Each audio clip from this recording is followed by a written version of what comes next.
Welcome. I'm your host, Man Preach, aka MMA Lock of the Night, and your boy on social media at MMA LOTN, joined as always by my guy Cody Saftik. You guys can follow him at CJ Saftik on Twitter, and we are here propping you up for UFC Vegas 65, headlined by two heavyweights here. We got Derek Lewis hoping to snap a 2-fight losing streak. He's going up against rising contenders Sergey Spivac. A couple hundred other interesting fights sprinkled out throughout the card. We were originally scheduled to have 14 fights, but now here we are on Thursday of fight week with 12 fights. So hopefully no more fallout, so we can get that regular 12 scheduled fights that we're used to on a UFC card. Very much looking forward to that. Cody, been a week since I last spoke to you, my friend. How you been doing? How did the pay-per-view go? And obviously, I think you have a little bit of news you want to share in terms of the event that we're both supposed to be at today. What happened? Did we lose Cody? I think we lost Cody.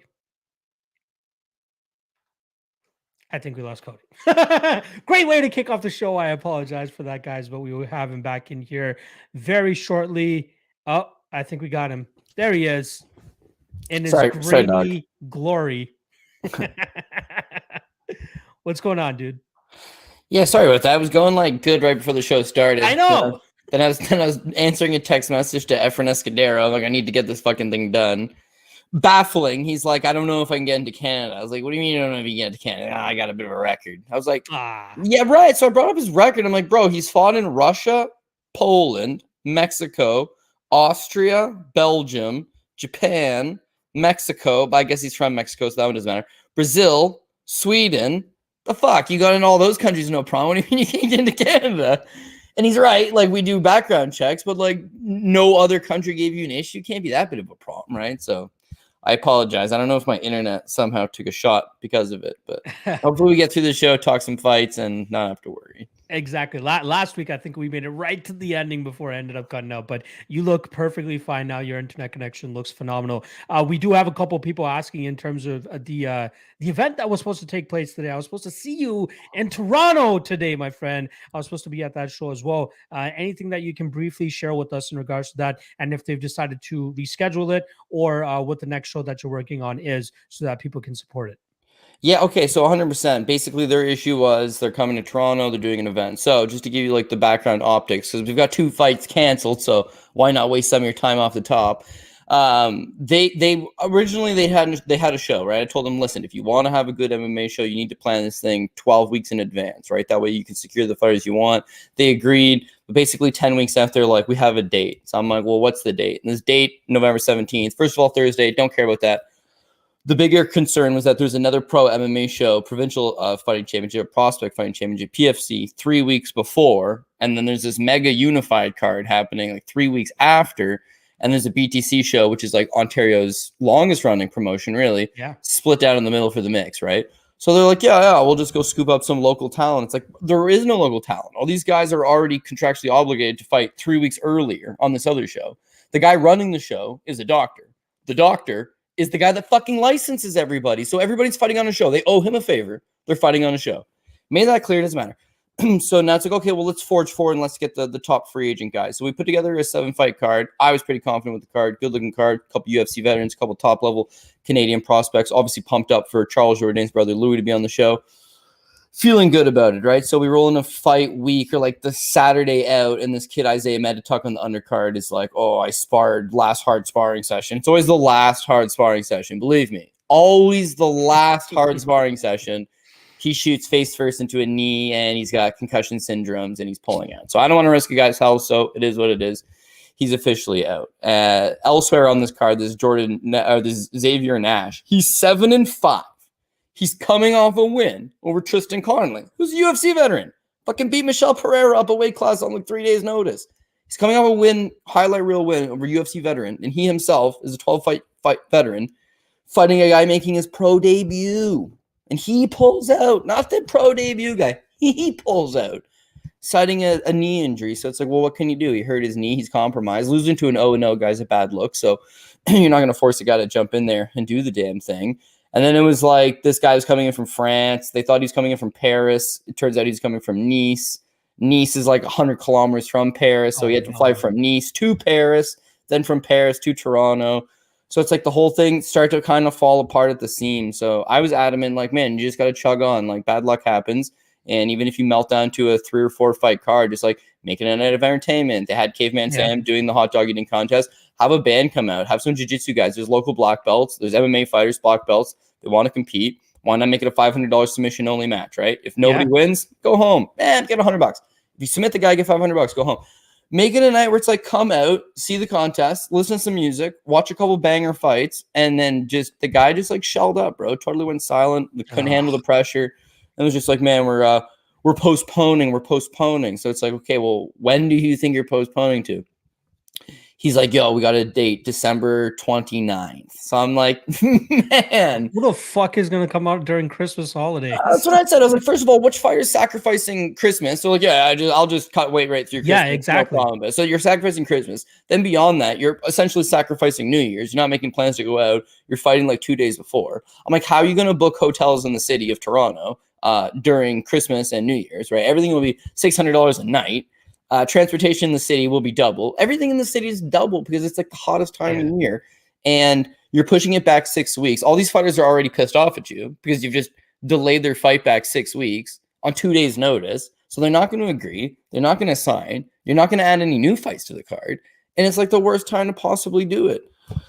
But anyways, it falls on like deaf ears. So I don't care. To give you full disclosure, the budget for the card, just the fighters, is $20,000. So you have $20,000 to put together a full card. It's not as easy as that guy should fight that guy. It's like, hey, we got the best local Canadian guy. He's agreed to fight on a pay cut. He might make $1,500 a show, $1,000 to win, and a cut of his ticket money because he's local and he can sell some tickets. His opponent, UFC veteran, he's coming in. He might be making a 3-3. That's the majority. Right there in that fight itself, it could be an $8,000 fight for your main event. Now I got $12,000 to put like 7 or 8 fights together. Yeah, right. So you need these local guys that fight on a bare minimum $400 plus $400 because that's league minimum for a pro debut, basically in Ontario, a 4-4. And if you can't get those guys to fill out that undercard, and those guys are the guys that are going to sell tickets, you're hurting times, right? So I'm doing the Z Promotions card in Alberta, and it has a budget that's like 3 times the size. Yeah. And they usually put on bangers for sure. Yeah, well, that's the thing, bro. Like, it's so much fucking easier. Like, we'll start making announcements on Monday. Like, they're big on let's not make announcements until contracts are signed in hand. But from the contracts that I have out, that the fight signed, sealed, and delivered, I just physically need them to sign back or send back an electronic version. We got this local Canadian, Strana Gavrilovic. He's like a total banger. He's fought some of the higher end guys, but he's fighting fucking Bellator champion Rafael Carvalho, former Bellator champion Rafael Carvalho. Kyle Prepelic, UFC veteran, he's fighting on the card versus Cameron Van Camp, who literally just got fucking cut from the UFC. Those are high level fights. And bro, this is gonna be a great card. Like, wow, Efren Escudero's got to get across the fucking border. Yeah. But assuming that stuff all falls into place, it's like this is gonna be a really good card. You have more of a budget. There's more of a safety. You're working with bigger professionals. And the promoter Tom, it's all a tax write-off for him at the end of the day. So he's very adamant. He's like, don't sell any tickets. I don't want you to sell any tickets. I don't want any fighter you book to sell tickets. Just make sure it's a good fight on TV. Okay, fair enough. Easy for me. So yeah, my focus is instead of like trying to penny pinch and stress myself out and chase these guys around, it's like Z Promotions has got a solid platform, a solid going, a solid budget, and I'm pretty happy with the work that I do over there. So yeah, my focus now is mostly just January 21st in Lethbridge and live on Fight Network. And of course, we'll talk about it. But like again, we want to thank the sponsors of the show, but we always talk about if you want to just bet more than UFC, if you want to bet Octagon MMA, if you want to bet BFL, if you want to bet these different niche things, we got a platform right here. You can go, you can bet some of these different sports as well. So what I'd really like is to make this one hell of a banger show with 7 or 8 of these high profile fights where everybody knows the guys in the event, and then get legitimate lines drawn up on them, right? And have a betting product, because of course that's going to help the eyeballs come to your product as well. So got myself doing a zillion things. I'm going to pitch to do their marketing. Their marketing is pretty soft. Their social media is pretty soft. They do weak posters. They do weak social media. They don't really have many engagements, and yet the cards are fucking fire, right? So where's the disconnect there? But I think the disconnect there is that you could be a fight fan and you could be like, I love fights, and you could have millions of dollars, which he does, and put on these great fights. That's great, but it's like do you go? And I'm not calling him an old man, right? It's just like older generation. It's like, do you go on Instagram and TikTok and like Twitter and Facebook and like engage with people, with your fans? It's like, no, I run a successful oil business. It's like, oh, okay. Well, like, do you have a guy that does like the marketing and does all that? It's like, no. It's like, well, who actually runs these accounts? It's like, yeah, like his nephew makes a post here and there, and then like some other kid makes a post there. Like, it's super disorganized. So I think they should have more professionalism on that side of things. And I think I'm be a good piece to like tie it all in together, do good posters, do good previews, do good videos, do good artwork. And then, you know, through my connections at Fight Network, I just got people that are good graphic designers, obviously understand the game. So anyways, I'm excited to take over Canada, right? This other promotion, yeah, Front Row Fight Club's cool. I appreciate everything they did.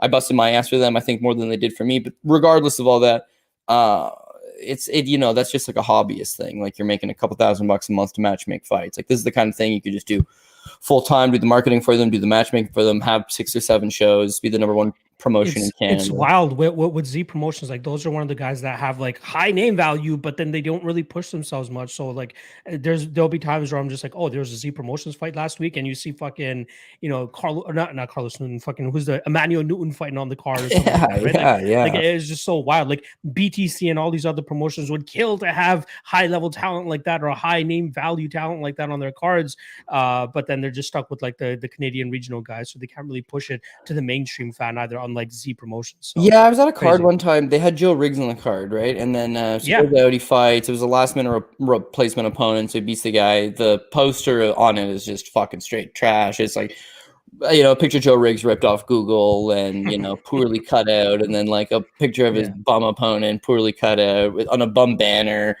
with a small little logo and just like a generic cage backdrop. Like, it looked bum. Anyways, regardless, right? So he comes out, he fights, does the damn thing.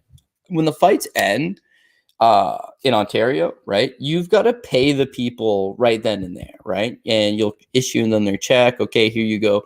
Win bonus money has to get paid out in cash, right? So you're supposed to pay out the win bonus in cash, have cash on hand, and then just give them a check for their, you know, let's say they're making a 3 and 3, you give them a check for the 3, and then you're supposed to pay them out in cash the other 3, right? This guy here, he just pays the whole thing out in cash fucking regardless. There are no checks. He just hands you cash, right? So like a couple instances where it's just like he just hands you this big old bag of cash. Johnny Bedford fought Jesse Arnett, right?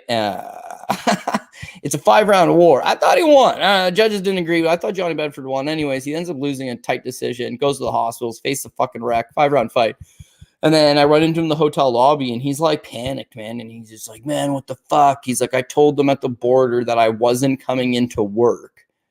How am I going to explain having fucking $10,000 cash and my face looks like this? How am I going to explain to that getting back over? And they're like, bro, that's not 10,000 cash. That's $999. That's $9,999. they're like, anything less than 10,000, they can't ask any questions. They can fuck off. Yeah. They had it all figured out. But with Joe Riggs, I don't know how he was going to get it across, but they handed him like $25,000 cash. Like Emmanuel Newton, he made $40,000 cash. Crazy. To come out and fight. Yeah. So it's like a crazy amount of money, but I think that's why you see it's like, well, why haven't they had a show in a couple of years? And if they've got all this money and this great budget, like I think it's a little unorganized, and you can have one great fight, but it's like people want to see more than one great fight. So same thing at the beginning of this card. They were like, let's spend $100,000 and have, you know, a great card. It's like, what's the best fight you can put together? And it's like, the best fight that I could put together, not necessarily the best fight entertainment wise, but like the highest profile fight. And anyway, so I pulled some strings. I reached out and I was like, I can get Diego Sanchez for like half your card's budget, which is cool, which is great. But it's like, why just have that one fight where Diego makes up, I don't know, 35 and 35, let's call it $70,000. His opponent wants a 10 and 10. If Diego ends up beating the guy, you know, you're invested for $70,000 or $80,000, and then you have the rest of your card in your $20,000 budget. Or why can't I have UFC banger, a UFC veteran versus a UFC veteran in every single fight down the line, and try to pay $10,000 for a fight and have 10 of those fights to make out the $100,000. So different approach. But of course, with my approach, if something happens to your main event, gets canceled, you weren't relying on one fight to make the whole card, right? It's like, oh, fuck, that sucks. Well, the co-main event's a dopest fight too. Let's just slot that in instead and go from there. So I'm trying to make 5 main events on the main card, and then that way you're covered from both sides. But you'd be amazed, bro. You'd be amazed. You'll contact guys that were like I don't want to call anybody a bum. You'll contact guys that like didn't have that great of a run in the UFC, lower profile guys, and they won a 10-10. And you'll contact guys that were like your fucking hero and did the damn thing, won 10 fights in the UFC, and they won a 3-3. Like, there's no rhyme or reason for what these guys ask. Some of them want a ton of money. Some of them are ridiculously cheap. And the guys you think are a lot of money are fucking cheap. And the guys you think are cheap want a lot of money. It's whack. Bro, it's whack. But like every day you learn something new, so. Yeah, no, I'm very excited to see what cards you put together for Z Promotions. As again, that is one of the premier Canadian promotions, considering the level of talent and name value that they can get on there. So definitely mark your calendars for that, folks. Cody will be looking after that January Z Promotions card.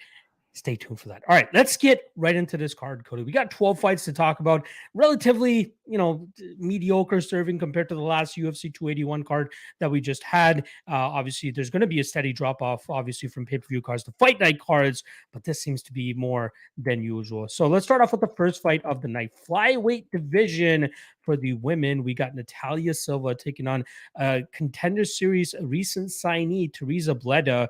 In terms of odds, you got minus 165 for Silva and plus 140 for Bleda. Now, Silva made her UFC debut successfully against Jasmine Jasudavicius as a pretty hefty underdog in that matchup. She pretty much beat her to the punch every single time. She was utilizing her movement and her defensive grappling very well. It seemed like Jasmine was very frustrated trying to track down Silva, and she just doesn't really have the striking game to try to get that game going. I liked what I saw from Silva, but I still think that might be like a bit of an overreaction to her performance, considering that she's a minus 170-ish, minus 165 favorite at this point in time.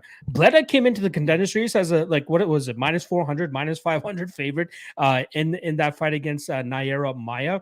She seems to be a highly touted prospect out of the Czech Republic. A lot of her fights happening in that Czech Republic promotion Octagon, where she actually faced off against Lucy Podolova in an exhibition match. From what I could gather, that was during COVID era, and they wanted to speed up these fights and try to get them done with as much as possible or as quickly as possible. So whenever you saw a takedown initiated, you saw the referee stand them up almost immediately. They scored the takedown, and that obviously ended up allowing her to win that fight against Podolova. But you see her kind of getting touched up, and that was about 2.5 years ago that we saw her fight Lucy Podolova. I can safely say since that fight, she's definitely been making improvements in her striking. She likes to throw crisp shots down the middles. I like her wrestling game as well. She's very aggressive with that.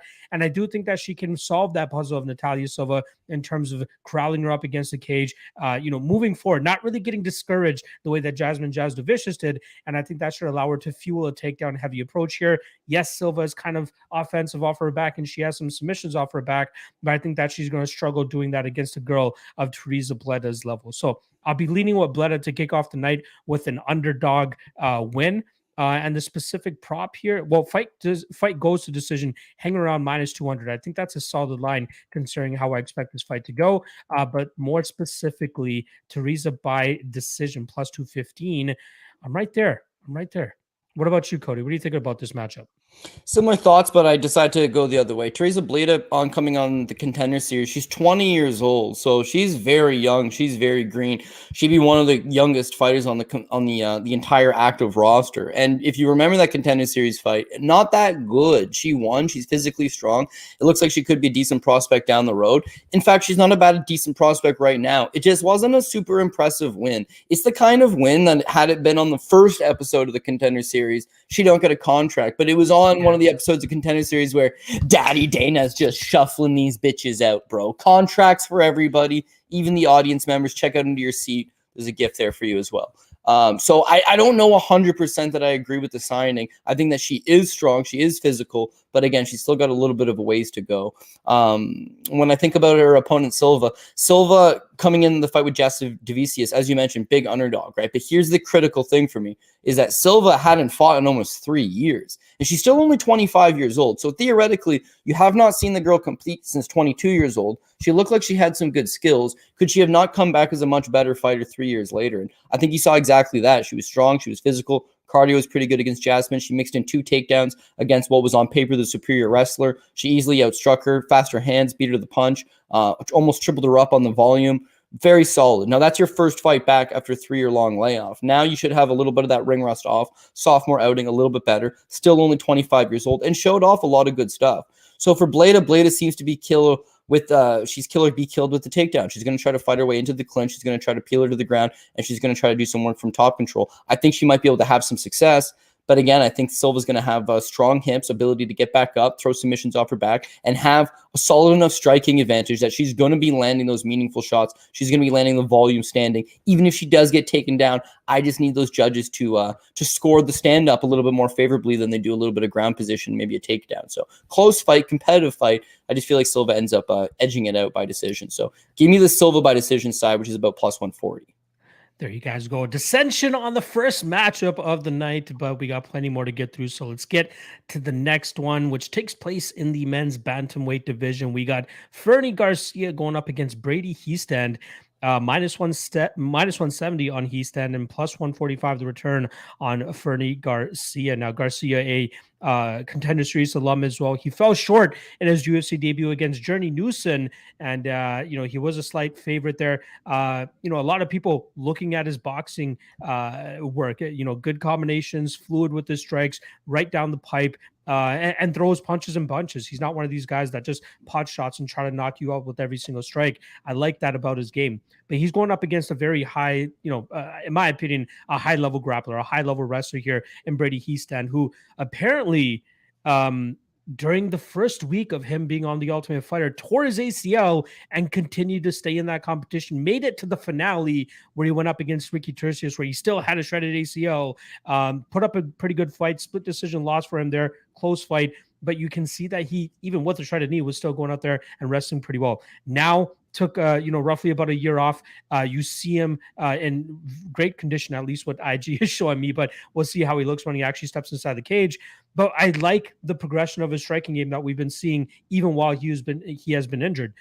He mainly had been training out of that sick jitsu camp, which was made famous by Michael Chiesa, Sam Cecilia, Juliana Pena at a certain time. And you know what kind of grapplers, at least, at least Chiesa and Pena, not so much Cecilia, who was more so of a banger. But those guys, high-level grappling, high-level jiu-jitsu, very good wrestling. And that's what I'm expecting to see from Brady Hiestand here. I got in him early this week around minus 155, minus 160. He's up to minus 170 now. I think this kid has a bright future. Like, I get it. He has a loss to Chad and Helliger on his record, which a lot of people will look at and be like, how did they lose to this guy? But that's a fight that went late. And anything that we know about Chad and Helliger, this guy is a scrapper. This guy will bring it to you from minute 1 to minute 25 if it's a 5-round fight. So he actually got knocked out in the 3rd round of that fight. That fight was about 3 years ago to this point in time, almost to the date. But I think we're going to see tremendous improvements from Brady Hiestand. I think this is a great a fight for him to come back after that Ultimate Fighter stint and pick up a win and really become one of the bright prospects in this bantamweight division. So give me Hiestand. Hiestand by decision is kind of what I'm leaning on here, which is currently sitting at plus 165. The fight to go to decision at minus 175, not too shabby either. But again, I don't think that this is one where we really need to get cute with the props. Minus 170 on a guy like Brady Hiestand, I think is a good enough price. But since we're, a prop show, Hiestand by decision, I'll go with that. What are you thinking here? I took the is it Hiestand or Hiestand? Doesn't matter. I took Brady. I took old Brady boy by decision as well, plus 140, plus 145 range. I think the wrestling is going to be the key for sure. You brought up the Chan and Ledger fight. And again, I'm big on this. He's 20 years old when he fights Chad Ledger. As a matchmaker, it's very difficult to get someone aside on the dotted line to leave their comfort zone, right? To leave their state, to leave their country, to come over and fight in somebody else's backyard. But you want these veterans. You want these guys that are a little bit older, a little more mature. This kid's 20 years old, leaves, puts everything on the line, comes over and fights Chad, who's a full-grown man, on a long winning streak. In a 5-round fight, it didn't quite go 5 rounds. It ended in the 3rd, but my God, kid, he's got some cojones on him. And one of these kids that's eventually going to get better. It was a good experience for him. You're going to build, you're going to get better. He looked like the true standout on The Ultimate Fighter. Looked like the guy that would have the deepest run in the UFC, so to speak. Still young, has that wrestling. And of course, wrestling does win fights. I did pick him to take on to beat Ricky Turcios in the finale. He was plus money as the underdog in the finale. And strong argument that he did win the fight. 6 takedowns. Definitely had his way in that department. Unfortunately, Ricky's kind of like a hit and miss guy. He shows up, he just throws so many strikes. He doesn't show up. What the fuck, dude? staring at Amon's a hobby all that time. We'll talk about that later. But with Brady, it's like, I think that the wrestling's key. And again, he's still young, so it's all about maintaining that top control. And I think his coaching staff, they'll be able to go back to the drawing board and just take so much away from that fight. Fernie Garcia, again, he's got the superior striking arsenal. If he can keep the fight standing, he's going to box him up. He's got better striking, better boxing, better hand combinations, better hand speed, and a lot more volume. But takedown defense seems to be an issue for him. Journey Newson's taking you down, and Journey Newson is a boxer. So that's going to be a serious problem with Brady. And maybe Brady, his top control is not great for him. He's able to work his way back up, but the kid's tenacious. He's able to keep on him. He's able to chain wrestle. And even if he flat gasses out after 2 rounds of chain wrestling, I think he's durable enough that he'll just be able to survive from the outside, drop the 3rd round, and eventually still squeak out what is a closer than we'd like to type of decision. But in both scenarios, Brady easily cruises with his wrestling, or wins the first 2 rounds, gasses out, and gets boxed up. In both scenarios, we win. We win a decision, plus 140. I took Brady by decision as well. Charlotte's guy Mitch Davies here saying a lot of questions about Brady still in pro competition. He's never beaten anybody with a win on the record, but he certainly has skills and a lot of heart. I will say this in response to that: the guys that he beat on the Ultimate Fighter, solid dudes. Josh Reddinghouse, a veteran, fighting all over the fucking world. Russia. And Vince Murdoch, decent enough prospect, but a solid win for him there as well. So I think he will answer those questions when he gets his hand raised this weekend against Fernie Garcia. All right, let's get to this next matchup here, taking place in the women's strawweight division. We got Maria Oliveira coming in at -110. Actually, Vanessa Demopolis at -110 as well. This fight is a pick'em fight. We had slight dog odds on Vanessa Demopolis earlier this week, but seems like the love coming in on her. Very simple fight to break down. Striker versus grappler, right? You got Maria Oliveira, who likes to utilize her movement, her range, likes to use her striking, throws a lot of combinations as well, likes to use her kicks too. And the Vanessa Demopolis on the other end, not much of a striking game. Like, it's decent, but obviously not a strong suit. Her strong suit is when she can utilize her strength, when she can utilize her muscles, essentially, right? She's like one of the more jacked chicks down there at 115 pounds. And you see that on full display when she's, being very competitive with Jinyu Fry in a fight that a lot of people might think that she got the robbery calling that, but like, it was still a close fight. And she showcased some solid things there. She has good, solid enough takedowns. I believe she's a black belt in jiu-jitsu, if I'm not mistaken. And she does very good work in terms of getting fights to the ground and doing damage from on top. This is a fight where I feel like she'll be able to get those takedowns. This is a fight where I think grappling will likely be the difference maker in this spot. So I do like Demopolis. I do actually like her to lock up that submission as well at +300. We've seen Demopolis get a couple of submission victories over the last couple of fights. And I think that Maria Oliveira, although she didn't get submitted by Tabitha Ricci, which is a similar type of opponent, obviously Ricci much better than Vanessa Demopolis, but I do think that Demopolis is a little bit more aggressive in terms of passing the guard, looking to get to those dominant positions, looking for the back of her opponent, and seeking that submission victory. So if you can get, submission/decision, I think that would be a good way to go about it. I think the money line already is okay on Vanessa Demopolis, as I do believe that she deserves to be a slight favorite given her grappling advantages in this matchup. But if you want to get cute with it, like I said, Demopolis by sub, +300, all the way up to +370 on certain spots. Sign me up. Who are you taking here, striker or grappler, Cody? Well, I got a bum line on my personal book that I use mostly. It's a Vanessa Demopolis by submission +220. So they're wise to it. Same thing you're saying. Her win condition generally is the submission. She's got fantastic grappling. Not only that, but she trains still actively with Mackenzie Dern and a lot of high-level grapplers. And I would assume that this fight hits the ground, she's going to be in a good, favorable position. With Vanessa Demopolis, I'm a fan of her work. The biggest thing is, as good of her jiu-jitsu is, her wrestling is just no good. And so she generally doesn't get her fights to the ground unless her opponent follows her to the ground. And that to me is a little bit concerning, is that, your best skill is not something that you can necessarily put to use every fight if you can't get the fight there. Her striking work in progress, but a lot of it is just march forward, face first, get hit a lot, and then try to make it scrappy. What I do like, what I'm encouraged by, is that the way that she comes forward, aggressively like that, it does create scrambles. In those scrambles, the fight ends up falling to the ground. When the fight falls to the ground, that's when Vanessa Demopolis 100% does her best work. When you look at Maria Oliveira, she just typically does give takedowns in pretty much all of her fights. So last time out against Gloria DePaula, 2 takedowns given up. Not a whole lot of top control by DePaula, but still, that's someone who's built as a Brazilian kickboxer. The 2 takedowns is a little bit concerning. Tabitha Ricci, small for the division, the 5 takedowns there.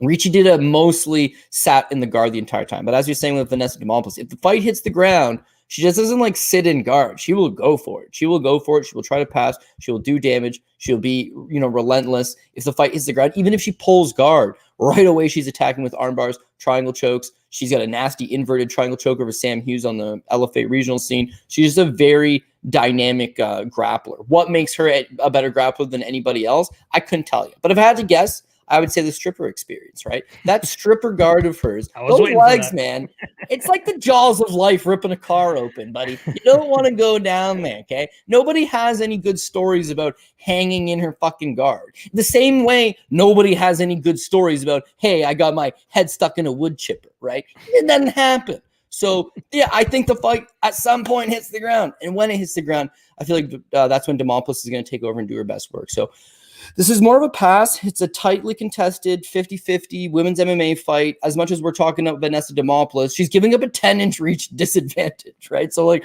this fight doesn't hit the ground. Yeah, she'll come forward and be aggressive in this and that, but, like, it's not super clear cut. It's that if she's going to win, the submission looks good. And if you're on a better book than I am, apparently, 3-1 on the submission prop looks very doable. Now, could she just win a decision as well? Yeah. Could she win a TKO? Possible, but more likely it's going to be a submission. I can see the fight going to decision. She doesn't get any takedowns. But again, I'm trying to play out what's the most likely scenario. And 90% of MMA fights hit the ground at some point. When it does, Vanessa Demopolis on top. And when that happens, Vanessa Demopolis snatches something up. So sign me up for Vanessa Demopolis to get the job done. Hopefully by submission, plus 300, plus 250. Plus, you mentioned there's a book out there maybe hanging a plus 350. All good lines. And for an outcome that is definitely possible. I love it. I love it. All right, let's get to this next matchup. Bantamweight fight here between Ultimate Fighter winner Ricky Turcios. He's going up against Kevin Natividad. We got minus 155 on Ricky and plus 135 the return on Natividad, who finds himself at a new home now. He is a new member of the Fight Ready team. Obviously, big things coming out of that gym. So very promising future for Kevin Natividad if he can really bring it together and utilize what their game plans normally are. So I'm excited to see what he looks like here against Ricky. Kevin, when you watch him in his recent fights, you think he's a striker, right? He throws a lot of big power in his hands, really just sticks with the striking game. When guys try to take him down, he showcases solid takedown defense. And then when you watch earlier fights from his career, like in his LFA days, you see him going for takedowns and you see him controlling guys with, decent success. Ricky Turcios, on the other hand, we kind of spoke about it a little bit earlier when we were talking about Brady Heaston. Complete wild man, right? The guy throws crazy amount of volume out there. Even if he's only landing at an 11% clip like he did against Ayman Zahabi, he still wants to get up there in terms of 100, 200 significant strikes thrown. Whether he hits them or not, that remains to be seen. And that's why it's always so hard to back him, even as a favorite here, especially at minus 155. I do believe that I'll likely have the output advantage here against Kevin Natividad. I think he'll be able to use that range and speed and that movement to kind of keep him out of any big trouble. And should Natividad even look to try to, mix things up and, with a new training camp like Fight Ready, you would expect to see a more complete MMA game from him. Even if he tried to approach it with the grapple heavy approach, I think we've seen good enough things from Ricky Turcios to showcase that this guy doesn't settle for bad positions. Like he's always either throwing strikes off of his back, throwing up submissions, disrupting the balance of his opponent from on top, or working back to his feet. And I think that's what Natividad is going to struggle to do with. That's keeping Ricky Turcios static. But then from there, it's a fucking, it's a lottery in terms of whether Ricky Turcios is going to be able to land on the majority of shots that he's throwing out there. That's my big concern for this matchup. The spot that I would lean to more than anything are the overs, right? I think the overs are probably the best way to go. I know they're chalky here. Sorry, I pulled up the wrong one. Natividad Turcios, here it is. Over 2.5 minus 210. Fight goes to decision minus 175. Both guys relatively hard to put away unless your name is Dana Bat Grill or your Miles Johns and you're grabbing the inside of the glove of Kevin Natividad and bringing him right back into your punch to knock him out. I think this fight does go the full 15 minutes. So I'll go Turcios by decision, which currently sits at plus 130. But just to cover both sides in case Natividad does have more success than I'm expecting him to have, taking the fight to go to decision at minus 175 is probably where I put my money. What are you thinking here? Yeah, so I agree pretty much on all points. The only one point I don't fully agree with is I honestly don't think Kevin Natividad is all that durable. I don't. So you did mention his last 2 fights are both by knockout. Dana back row melts him. Damn, Dana hits hard, but does Dana hit that much harder than a vast majority of the rest of the division? Not necessarily. And he got melted in 50 seconds. The knockout before that against Miles John, maybe it's the inside of the glove, but Miles John hadn't thrown a whole lot of strikes at that point of the fight. And again, he didn't just get TKO'd, maybe it was an early stoppage. Like, yeah, bro, he's knocked out. He's all the way out. His only other career knockout loss is a couple years prior to this Glenn Baker. And Glenn Baker was 3-3 at the time and knocked him out in fucking 9 seconds, right? So I don't know that he can take a great punch. Now, my mistake, I forgot the name, but you had a fan earlier in the show mention the fact that it's like, well, can we get behind this guy knowing that he hasn't fought anybody? Bro, who the fuck has Kevin Natividad fought? Because after he got knocked out by 4-3 Glenn Baker, you got an 0-3 Isaias Cordeaux. You got like a 9-9 Tyler Bilecki, a 2-2 Tom Nee, a 10-10 Andrew Perez. By the way, he squeaked out a split decision win over Andrew Perez, and then beats Kyle Estrada. Sorry. That was not a close fight. The judges fucked that one up. Yeah, right. I know what you're saying, right? It's like, oh, you know, should it have been a split decision? No, but all the same is that he fights a lot of mid-level 500 record journeyman types, and it's not like he's crushing. This guy's going far in his, in his pursuit of mixed martial arts glory, right? Kyle Estrada, I think that's a good win because Kyle Estrada's got a couple close fights against guys like Adrian Yanez and all that, but he's not a great fighter himself. Kyle Estrada, and again, one of these more, type journeyman type opponents. So Natividad makes that big jump up from fighting mid-level guys. He's had 2 fights in the UFC. He's been knocked out pretty spectacular fashion in both of them. Last time out, 50 seconds. That's 2 years ago. Yes, he's moved over to fight ready, but if he has a chin issue, I don't know that it's going to get all that much better. The guy can wrestle. He just doesn't choose to wrestle. He sees to sit down on his right hand, try to line up his opponent. He's had a lot of success knocking guys out on the regional scene, which I think has caused him to be like, this is the best approach for fighting. And as a result, he's trying to strike. He's getting hit. He's not able to take it. I would be way bigger on Ricky if Ricky had more finishing ability with his hands. He's just not a knockout guy. So even though I could speculate that Natividad can't take a great punch, Ricky's got 3 career TKO victories and is more of a land 100+ strikes, hit from the outside, sporadic movement, wild movement. I guess I should say erratic movement, not sporadic, but very erratic all over the place, moves a lot, throws a lot of strikes, mostly volume strikes, mostly range-finding strikes. I don't know that he sits down on anything. So I'm going to follow in your footsteps and agree. I think the best play would probably be the Ricky by decision. I just think he outworks him top to bottom. But super sneaky, Ricky by knockout's like plus 600. And if Natividad is chinny, if he hasn't recovered from that, Ricky's sheer volume, something will get through eventually, and I think hurt him. So more of a bit of a small little teaser punt play, if anything, Ricky by TKO. But I think the more logical step is Ricky just out-volumes him, outworks him, and hopefully wins a decision. Not completely writing off Natividad. Time away could have improved. Not super old by any means. But I was never really all that impressed with what I saw in the regional scene. And the 2 fights in the UFC has given you almost no results. So last but not least, and then we can move on. If I never saw Ricky versus Ayman Zahabi, I am in on this money line. And I'm probably in on this prop pretty good. But I don't know what he was thinking. I don't know what the game plan was, but that was the worst performance. He stood and stared at him and just gifted the fight away. So at least he didn't claim he blew his knee out after throwing a half-hearted kick early in the first round, fall over and cash the ticket for somebody else. But he didn't fight like himself. I need Ricky to go and be classic Ricky mode and come out here, be that wild man, engage this guy to the best of your abilities, and quite simply outwork him. Seeing the Zahabi fight makes me worried, but I'm hoping it was just, a one-time thing and Ricky can get back to what he does best. Yeah, the question mark for me in terms of whether Ricky will actually get the knockout is not much of a power puncher as of late, right? We have to go back a couple years to see the last time he's knocked somebody out, and he seems to be content with just throwing more output out there rather than looking to get that kill shot against his opponent. But if Kevin Natividad's durability is as bad as some people believe it is, then he might actually go out from that. All right, let's get to this next matchup, and we're going to be staying in the 135-pound division. The aforementioned Miles Johns, he's going to be taking on short notice replacement here, Vince Morales, or I believe actually it's the other way around, as Vince Morales was originally scheduled to fight, let me just get the name here, Jose Johnson. But Jose Johnson forced to pull out. In steps Miles Johnson. In terms of odds, we got minus 170 on Miles Johnson, plus 145 the return on Vince Morales. Now, I've never really been a big Vince Morales guy. Like, I had a lock of the night play against him last time around when he fought Jonathan Martinez. I lost a decent amount of money when I loaded up on Luis Smolka against Vince Morales. Like, that should let you know that I just wasn't, I'm not high at all on Vince Morales. But I got to give the guy some flowers, man. The guy has good striking combinations when he is on, when he actually moves forward and throws his punches. The guy does good work.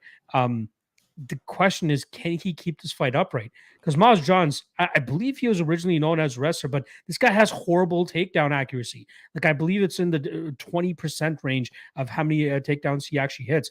If I'm not mistaken, I believe he's only hit one official takedown in his MMA career, his UFC career.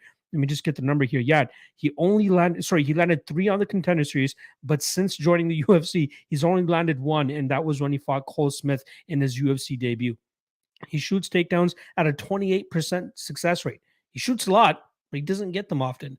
He uses his strength early in fights and his speed and agility early, but as fights start to go on, that's where he starts to slow down, and that's where his opponents are able to, get the better of him. John Castaneda, the last loss on Miles Johns' record, Castaneda just kept the pressure on him the entire time, stayed in his face, threw punches, didn't let him breathe at all, and then he eventually submitted him in the 3rd round of their fight. Vince Morales is a guy that will likely have the striking advantage here, but he will be behind the 8 ball early in this matchup until later on. That's where we're going to be able to see Vince Morales really start to do his better work. The longer that fights go, you see Miles Johns really start to telegraph his shot, really see him. Oh, there he is. He's back. The longer fights go, you see Miles Johns really start to telegraph his shots and really start to struggle in terms of landing on his target. And I think that if Vince, if his cardio is on point and if his striking and combination work is on point, he could touch up Miles Johns here and just win this fight off of a decision by landing the more damaging blows over the 15 minutes. So another fight where I'm not really picking a side, like as an official prediction, I'm going to lean Vince Morales, but again, I still don't trust him enough to take that plus 145 on him. But the fight to go to a decision, minus 135 to minus 150 on certain books, I think that's the spot. Vince Morales, largely durable. Miles Johns, largely durable as well. I expect this fight to hit that 15-minute mark and for Morales to actually get his hand raised by decision here, which currently sits at plus 250 by landing the more damaging blows. But the better bet, in my opinion, fight goes to decision. What are you thinking here? Yeah, so Miles John's one of these guys, extremely talented, does everything well. Good wrestle boxer, as you mentioned, came from a wrestling background, explosive shot. Takedown accuracy, not great. He's not finding that same result that maybe he should. But no doubt his entries are excellent. His setups are very good. His boxing is fairly okay. Good power. Similar in a way, almost a poor man's version, Tony Gravely. But similar, if you were to go to the gym and see this guy in the gym, you'd be like, damn, Miles Johns is going to be a top-level fighter. He does everything well. In his training sessions, he's just, mustering guys around, no problem. It's that in the actual fight situation, he tires, man. I don't know if it's that fast twitch muscle, that explosive movement. I just don't think that he's very good at sustaining that pace over a prolonged period of time. If you look at his record, again, typically there's just a lot of these little moments where he's fatiguing. You can go back to that debut in the UFC against Cole Smith. Wins the first 2 rounds easy. In the 3rd round, he's mad gas, bro. He's mad gas. Cole Smith takes his back, spends most of the 3rd round on his back, almost chokes him out. Not a great look, but because he had won the first 2 rounds, he ends up getting a split decision over Cole Smith. His fight with Mario Batista, competitive in the 1st round. 2nd round, he noticeably starts to tire. It's a flying knee, so it wasn't like, he was gassed down, got KO'd, but you could see that the wheels were starting to fall off for him. He's tiring out. His fight with John Castaneda's last time out, he's competitive early. It's Castaneda's current pressure, his constant pressure, backing him up, being aggressive, staying in his face. He was the favorite over Castaneda, but again, it's like as talented as he is, the wheels start to fall off, the more pressure that his opponent gives and the longer the fight goes. So I think he's talented.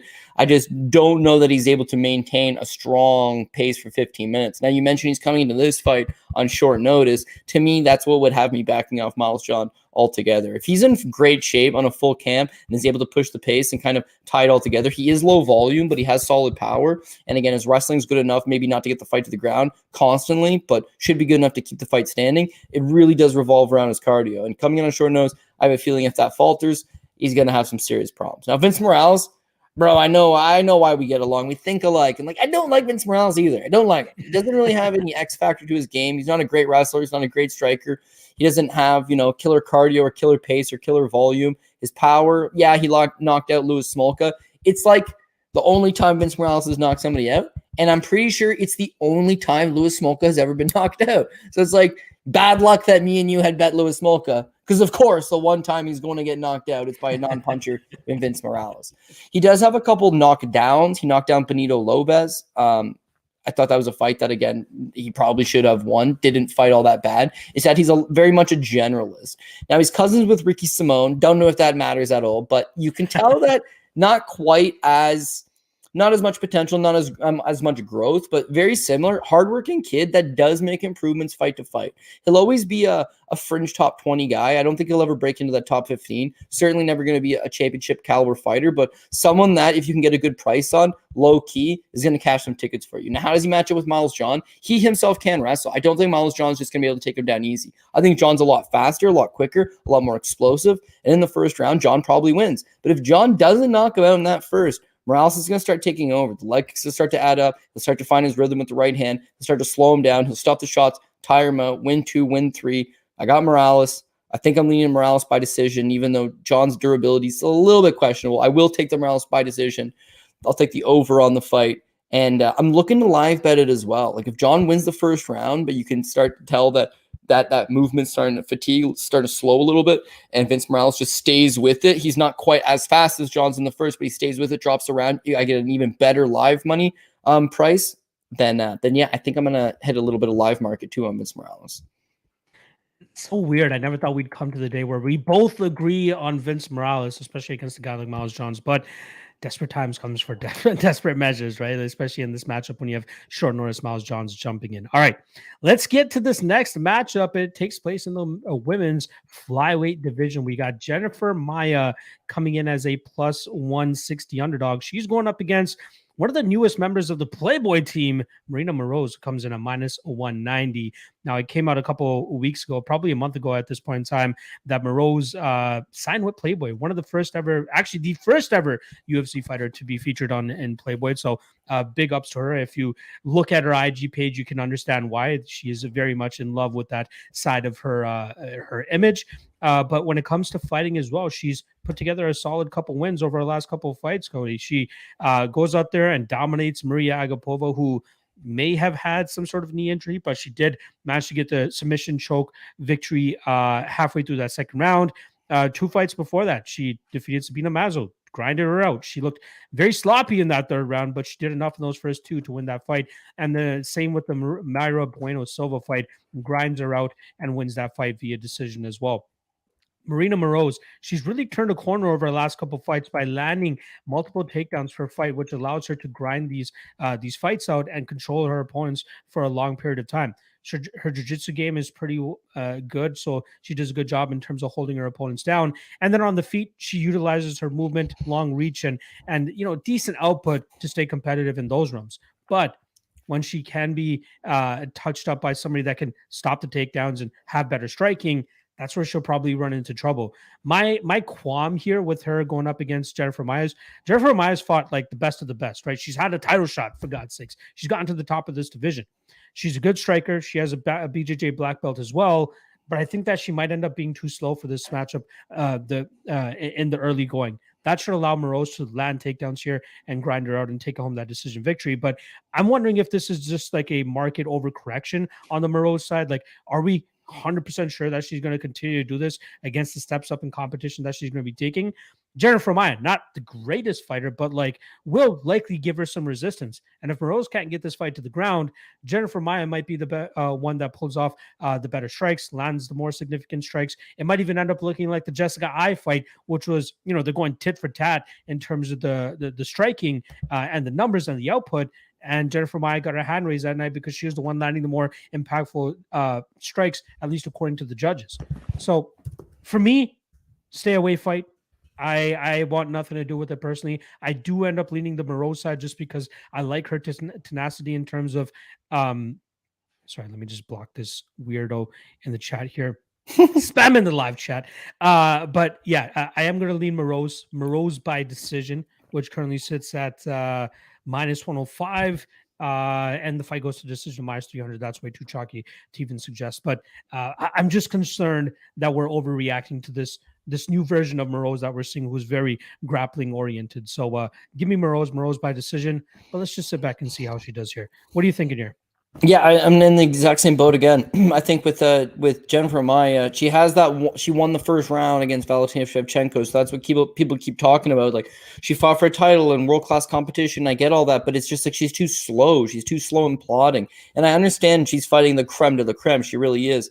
But in both fights with Caitlin Chookagian and Manon Fiorot, you just hear that she's just like a step behind. Her own offensive wrestling not good enough to take them down. And in fact, in both matchups, it's Jennifer Maia that's generally the one giving up the takedowns.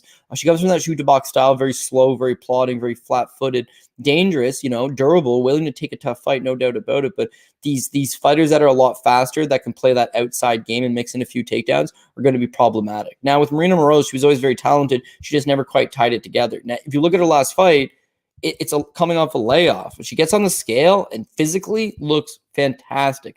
Mentally gets in Agapova's face, basically tells her, I'm going to break you. Agapova tries to shake her hand. It's like, I do not like you, girl. Wait until you see what's in store. And then goes out there and puts a beating on her. Prior to that, the Maria Bueno Silva fight, very similar style against Jennifer Maia, both shoot-to-box stylists, both very plodding and a little bit slower. And Marina Moroz mixes in a lot of clinch into that fight. But again, you're seeing the volume, you're seeing the numbers, you're seeing the overall output. Comes from that amateur Ukrainian boxing background, decent jab. Again, just punching combinations from the outside, stay long, and outwork her. Mixing the takedowns, no doubt about it. But I feel like Marina Moroz goes out there and wins this fight. Where I do see the market overcorrection is in the money line. It just seems too big. I mean, this is going to be a closely contested fight. It probably goes 15 minutes. And Jennifer Maia, again, goes 15 minutes against some of the best girls in the sport and gives an okay account of herself. This is a step down to what she's been fighting. This is a step up to what Moroz has been fighting. Why is it nearly 2-1 on the money line for Marina Moroz? I don't quite agree. So the best prop, I think, is trying to take this fight to go the distance, because I am taking Marina Moroz, as you are. I would go for the Marina Moroz by decision. I feel like mixing in a few takedowns, using the jab from the outside, use the superior volume, and again, just rack up numbers on the judges' scorecards. Hopefully get the job done that way. The Playboy thing, I don't know if that helps or hurts her. I really don't know. She's a very pretty girl, but not the first girl that jumped out my head of like, I'd buy that issue, but I'll probably still buy that issue. But this is fight analytics, and fight analytics says I think she just, again, superior work rate, superior grappling.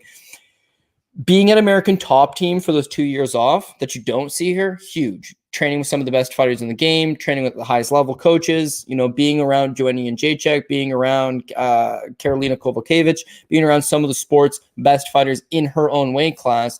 It's just a matter of time before she was able to kind of pick up on some of those other aspects of her game that were lacking. So to see her come back so good against Agapova, again, that gives me confidence that you're going to see an even better version of her here. There's some marketability behind her. The UFC's pushing the marketing machine. She's got a great opportunity here, and someone that could get fast-tracked to a title opportunity because she's a fresh face. She just needs a couple decent wins, and a win over a former title challenger, Jennifer Maia, does do a lot for you. So I agree. I think she wins. I think she wins by decision. I like it. I'm looking forward to seeing this potential rise from Moroz. If she can get her hand raised here, that would definitely help her case. All right, let's stick in the flyweight division, but let's change genders. Let's go over there to the male side of things, where we got Zhalgas Zhumagulov going up against Charles Johnson in the prelim headliner. In terms of odds, we got minus 165 on Charles Johnson and plus 140 the return on Zhalgas Zhumagulov. Now, Zhumagulov is coming off a close split decision loss to Jeff Molina in a fight where Jeff Molina even thought he lost that fight right before his name was read as the victor. But close fight. I thought Zhalgas did enough to actually win that fight. You saw him take a concerted effort in terms of just like pushing Jeff Molina up against the cage, trying to keep him static, keep him up against the cage, and dish out his damage from there. But then when they were back at range, that's when Jeff was able to get off on his slicker, more technical strikes compared to the wide winging hooks that were coming back from the Zhalgas Zhumagulov side. Now, we've seen Zhumagulov actually look for that, striking heavy approach, that knockout heavy approach against a guy like Manel Kape, and he paid for it dearly by getting knocked out in that fight. So right now he's on a 2-fight losing streak, and it doesn't look good when you like pull the scope out and look at his entire UFC career. He's 1-4 in his UFC run, and although a couple of those fights likely should have gone his way, to have your only UFC win over a guy like Jerome Rivera is a little bit concerning. Now, on the flip side, for Charles Johnson, former LFA flyweight champion, obviously a lot of people remember that war that he had against Carlos Mota in his last LFA fight, 5-round war, which eventually Johnson was able to win in that 5th round via TKO. You saw him showcase his full arsenal of skills. This guy is a great striker, very fluid with his movement, very fast as well, has a great Muay Thai game. He is an Olympian, but not in combat sports. It's apparently in steeple racing or steeple chase, whatever the fuck it's called. It's like when you jump over the hurdles pretty much, but not with horses, with yourself. He has that Olympic level experience in terms of competing at a high level, even if it's in a different sport. That should definitely help him when he takes center stage in the UFC octagon like he will be this weekend. He did have an unfortunate result in his first fight with the UFC as he went up against Phenom Mohamed Mokaev. He showed off great takedown defense that night, and he did a lot better than people expected him to do because everybody expected Mokaev to just ragdoll this guy and finish him in the first round. But his takedown defense held up. He made it very difficult for Mokaev to establish some sort of dominant position for him to actually get off good enough shots and good enough strikes so that he can finish the fight. So he saw the 15-minute mark, but it just wasn't the best effort from him, considering he couldn't get much offense off. In this matchup against Zhalgas, I think we'll see his speed and his footwork be a little bit too much for Zhalgas here. Even if Zhalgas wants to take a clinch heavy or grapple heavy approach, we've already seen Charles Johnson deal with that and pass with, defensively speaking, flying colors. But I think that he won't have as hard of a time dealing with Zhalgas here. I think he'll be able to break back out into space and then from there really touch his opponents from distance and tally up the numbers and get the volume out there and get the output out there. So I do like Charles Johnson here to get his first win in the octagon by getting his a decision victory here over Zhalgas. Johnson by decision currently sitting at plus 150. Even the fight to go to decision on minus 200, I don't think is bad if you can't pick a side, but I am going to be picking the Charles Johnson side, and I like his money line where it's at. If you want to get cute, plus 150 via decision. Sign me up. What are you thinking here, Cody? Yeah. I think the fight goes to decision. I am going to lean the other way and go Zhalgas by decision. Slight underdog play. I think Zhalgas' fights are pretty much always close and competitive. You mentioned 1-4 in the UFC. Could have easily won that Rolly and Pava fight.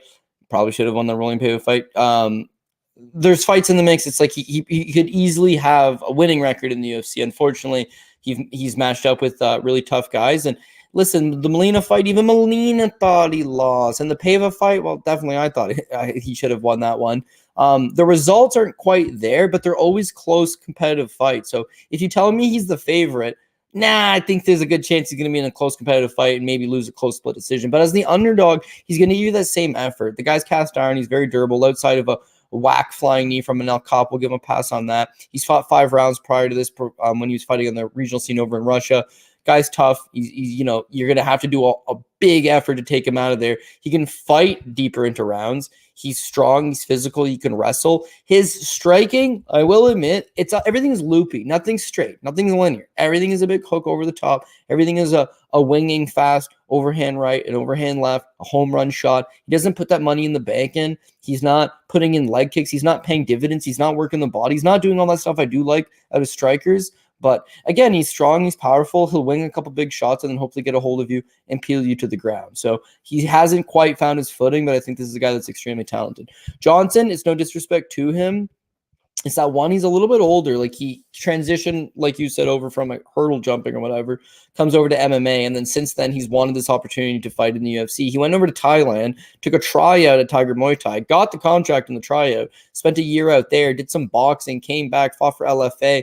I know he's deserving of a UFC roster spot, but I don't know that I've seen it quite all out of him. Now, this is more theory-based than anything else, but he fights Carlos Mota in a 5-round fight. He wins the LFA title. The UFC, by the way, didn't give him a contract right away. They ended up signing him to feed to Mokaev. Like, they don't particularly like him, but all the same, big win over Mota. Now, Mota comes over to the UFC and fights Cody Durden and lays a total egg. Maybe he's just not as good as we thought. Now, Johnson, that's his biggest win, comes over and takes on Mokaev. Mokaev is the phenom, as you mentioned. Wrestling is insane. Dagestani.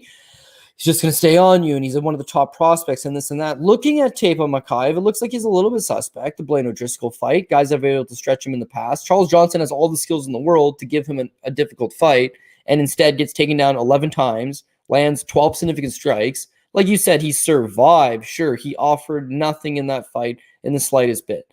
Now, Makayev is either the next great thing, or maybe Johnson not that good. Because Makayev's very next fight against Malcolm Gordon, he looked straight up fucking human, right? His wrestling wasn't all that good. His striking wasn't existent. He ended up getting a third round armbar to seal the deal and get the win over Malcolm X. But Malcolm X made him look like a regular fighter. Charles Johnson didn't offer him anything whatsoever. Now, when you look at Charles Johnson on the regional scene, he gets taken down in every single fight. He gets up in every single fight, but he gives up takedowns in basically every single fight. And to me, that's kind of worrisome here against Zhalgas. When he was getting taken down by Makayev, he wasn't landing any shots. So Zhalgas plays that tight in the space game, press him up against the cage. Same thing he did against Maddalena. Fish for those takedowns. He got 2 takedowns against Maddalena. He took down Amir Albazi. He had a couple takedowns over Rolly and Pava. His wrestling's good enough to take down Charles Johnson. What I need is top control. What I need is actual control time in the clinch. Because that range, Johnson's a little faster, a little more dynamic, but I think Zhalgas is going to land those big chopping shots, get back in the clinch, try to press for the takedowns,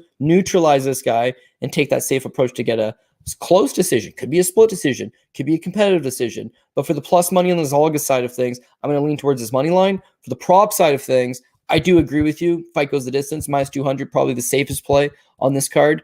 But because you're going Johnson, you think Johnson by decision. I'm going Zhalgas. I'm going Zhalgas by decision, plus 175.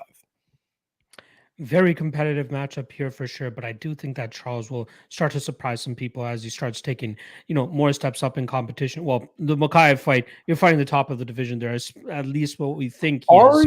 Are you fighting a 21-year-old kid who basically just squeaked by Malcolm Gordon, is going to be the future of the division 3-4 years from now, is going to be the next big thing when he's 27 years old, but you took on a bye. He wasn't a man. He was a bye. And he fucking took you down at will, bro. 12 times, rode you like a miniature pony. And now it's honestly, like, I'm going to take on Zhalgas, cast iron Zhalgas from the mountains of Mongolia. Need my boy Zhalgas to get some control. I'll say this. I wouldn't put it past Makayev to assume that this guy did not take Malcolm Gordon seriously at all. Like, we just had Andre Fiolho, who we're going to be talking about later, admit that he didn't take fucking Jake Matthews seriously, and that's why he ended up losing that fight. I wouldn't run it past Makayev to be cocky in that matchup going up against Malcolm Gordon, but we shall find out tomorrow or on Saturday. Can't wait for this matchup. All right, that is a wrap on the prelims. Appreciate everybody chilling with us on this Thursday evening, I should say. The 120 live viewers that we currently have. Hit that like and subscribe if you haven't already. Drop a comment if you're watching this on the back end as well. It's the best way to let the All-Star know that you guys appreciate us on their channel. All right, before we continue on to the main card here, let me just sneak in a quick word from our main sponsor here, which is the All-Star app. Check it out.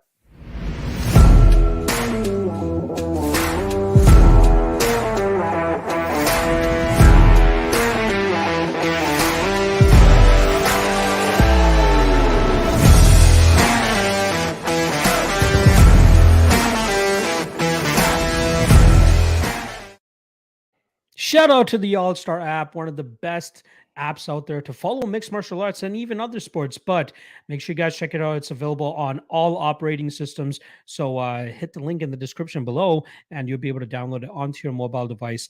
And I promise you won't regret it once you do. All right, let's get to this main card, Cody. And it starts off with a bang because we got Jack Della Maddalena, hot prospect, going up against hot chocolate Danny Roberts. In terms of odds, we got minus 580 now on the Australian representative Jack Della Maddalena and plus 440 the return on Danny Roberts.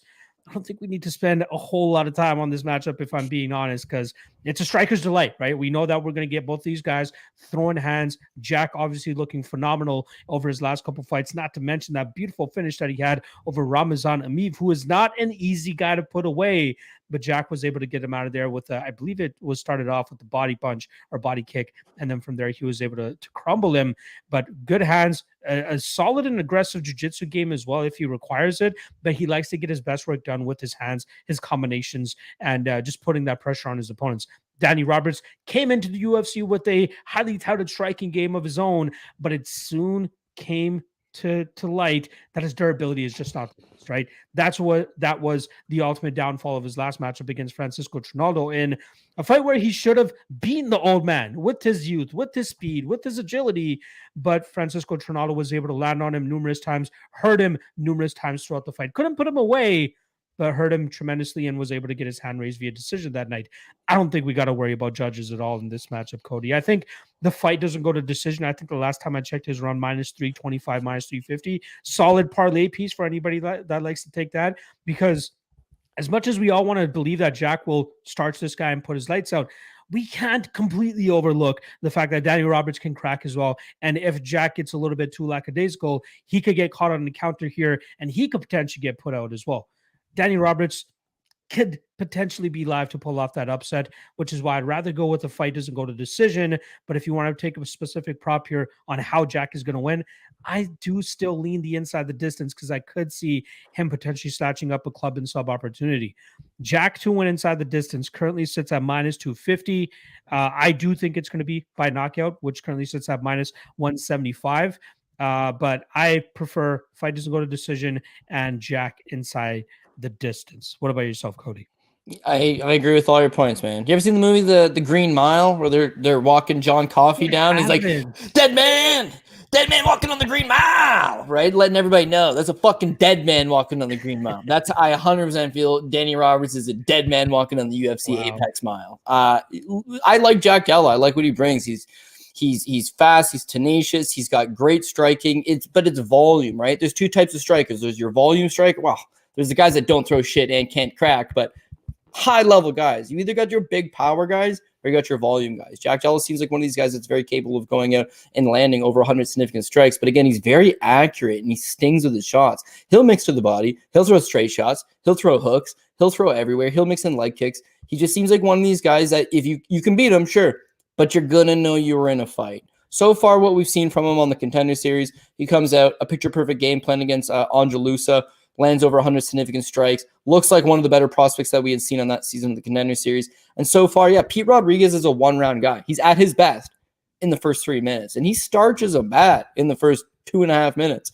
And, of course, his last time against Amiv's entire game is he can fight at 170, he can fight at 185, he will grab a hold of you, he will press you into the cage, and once he does, most guys can't really get their back off the cage. He's very physically strong. He's got a good chin. He's a fairly durable guy. And Jack Della, same thing. I think they realize they've got a very hot prospect here, an exciting fighter, someone that they could A, market, and B, is going to go out there and deliver for fight fans. And it's all about moving him forward and giving him the proper matchups. And I think a fight with Danny Roberts is exactly that. As you mentioned, Striker's Delight. We probably figured this one to be more of a striking battle. But with Jack Della, if you're going to stand in front of him, you're going to strike, he's going to hit you. He's going to hit you. He's going to hit you hard. He's going to hit you a number of times. All of that doesn't bode well for Danny Roberts, who's had durability issues basically from the get-go. When you look at his career, dropped by Dominic Steele, knocked out by Mike Perry, knocked out by Nordine Taleb, knocked out by Michel Pereira. His last fight against Francisco Trinaldo, no knockdowns, 2 stanky legs. Bro, he'd get hit. His brain just like is short fuses, and it's just like, and there's a second there where it's like, oh, damn, he's not with it anymore. He was fighting well in that fight. He was building some momentum. And then the second he gets countered, it's like all that good work is undone. He ends up getting doubled up, tripled up on the striking numbers. The bigger shots landed by Trinaldo. And as you mentioned, the old man Trinaldo, who tends to sit back with his volume. He's not one of these guys that's going to actively get after you and go out and land a number of shots. He's a lot older. He's got potential cardio issues, and he's got very high ring IQ. He sits and he waits on those one big shots. Della's not going to do that. Della's going to attack him. Della's going to get after it. What you're saying about fight doesn't go the distance, that makes sense because Della's either going to knock him out or MMA is a crazy bitch. He's going to walk into a counter right, and it's going to detonate and put him down. But I'm thinking Jack Della gets the job done. I'm thinking he's going to get the job done specifically by TKO. Him by TKO -175, not the best price going. I don't like betting inside the distance props, especially not even a submission. We only have TKO at -175. It does seem deep, but I think that is the win condition. I think that's the most likely outcome for sure. And the only way, if I want to get a little more greedy than that, is I think I would chase the under 1.5. Like, I don't know that Danny Roberts is making it out much past that first round. Della's shown us in his last 2 anyways, that, 3 minutes is more than enough time. So 5 minutes is going to be great. And then again, getting out of that first round, if you touch him up, if you can find the target, if you can hurt him, if you can tire him out, and Danny Roberts is all confidence based, if you can break his confidence in the first, that finish is coming early into the second. So -125, -130 and the under 1.5. It's a better price than the Della by TKO at -175. But I would hate to get a late second round TKO stoppage and lose the bet. So I'm just going to go with Della by TKO. I like it. I like it. I'm very excited about Jack, man. Like, I had my questions about him, especially going into that Ramazan and me fight, and I paid for it. Obviously, Jack dispatched of him pretty quickly there. But this guy looks like he could be a solid, a star in the UFC, given his fighting style and given the support that he's likely going to be getting from that Oceanic crowd once he really starts, hammering his name in there and fighting these bigger name guys as well. Hopefully, quick knockout here. Throw him onto the Perth card in February, and you can grow his following even more at that point as well. All right, let us get to this next matchup. Second fight on the main card takes place in the welterweight division as well. This is between Andre Fialho, who comes in at -105, and Muslim Salikhov, who comes in at -115. So pretty much a pick 'em fight if you look at most bookies here. Fun fight between two primary strikers, both who have different ways of going about it. Fialho likes to throw nothing but power in his shots, right? He became famous, or at least well-loved amongst the MMA masses after his knockout victory over Cameron Van Camp, but even in that performance that he had against Michel Pereira, where he was trying to knock his head off the entire time. So much so to the point that he was a favorite over UFC veteran and tough out Jake Matthews. Probably the easiest and best bet I've made all year at plus money was getting Jake Matthews as an underdog that night. But now he's taking a little bit of a step down in competition against Muslim Salikhov, especially with Salikhov getting up there in age as well. He is no spry chicken at this point in time. We're talking about a guy that's 38 years old and will be 39 next June. Also, Cody, if you have Topology open and you go to Muslim Salikhov's page, tell me that man does not look like Urgis Segeta from back. Yeah, fair enough. And that's all I ever see whenever I see his Topology page. Shout out to my guy Urgis fighting for Unified next month here in Toronto. Either way, getting back to this matchup, like I said, Fialho likes to use a lot of his power shots to try to knock his opponents up. But if he can't, we've seen this guy slow down in the past, and he's had to pay for that many times before. The question I have here is, like, Muslim Salikhov just getting knocked out by Li Jingliang. He doesn't have as much to worry about here with Fialho, who's just like a plotter that throws big shots, compared to Li Jingliang, who's a plotter, but he throws leg kicks and he sets it up and he stays on the gas pretty much the entire time, whereas Fialho really starts to slow down after that 6 to 7 minute mark in his fights. Muslim Salikhov, he could strike with him. I think he'll have a more diverse skill set when it comes to the striking realm, and I could potentially see him looking to get this fight to the ground just to eat up a little bit of clock and wear on the gas tank of Fialho, eventually getting him out later on in this fight. But I do like Salikhov in this spot. I've been waiting for plus money all week, which I don't think I'm going to end up getting. But I kind of like, I know a lot of people are on the violent spot in this fight, which I get. But I also wouldn't be surprised if Muslim Salikhov goes out there and has that performance that he had against Francisco Trinaldo, where he just touches him up from the outside and is content with winning a slow-paced decision victory just off his kickboxing alone. So, with that said, Salikhov by decision at plus 240 is calling my name, Cody. I really think that if he stays away from that early power here from Fialho, he will start to put his kicks together and he'll start to get out ahead in terms of numbers and output, and that should allow him to get his hand raised via decision in this spot. So even the over 2.5 plus 100, not bad, but plus 240 on Salikhov, who in my opinion is the better striker here, just has to stay safe in terms of eating damage. I think he should be fine though. Salikhov by decision. What are you thinking, my man? Yeah, I'm going to agree. But I'm with Salikhov by knockout, actually, plus 210. Bit of a flyer. I understand it's a 2-to-1, prop price tag for sure. But Fialho, it comes back to durability. Like, durability is a big key issue for me, right? You can be the most talented guy in the world, but if you can't take that damage coming back at you, it's going to be a problem. Now, I've had this theory going on for a long time, but first pro loss, Chidi and Jaquani in Bellator knocks him out 21 seconds, right? So first punch that lands clean, he topples to the ground. His fight with AJ Matthews, completely gasses out in that fight, took some heavy damage in that fight.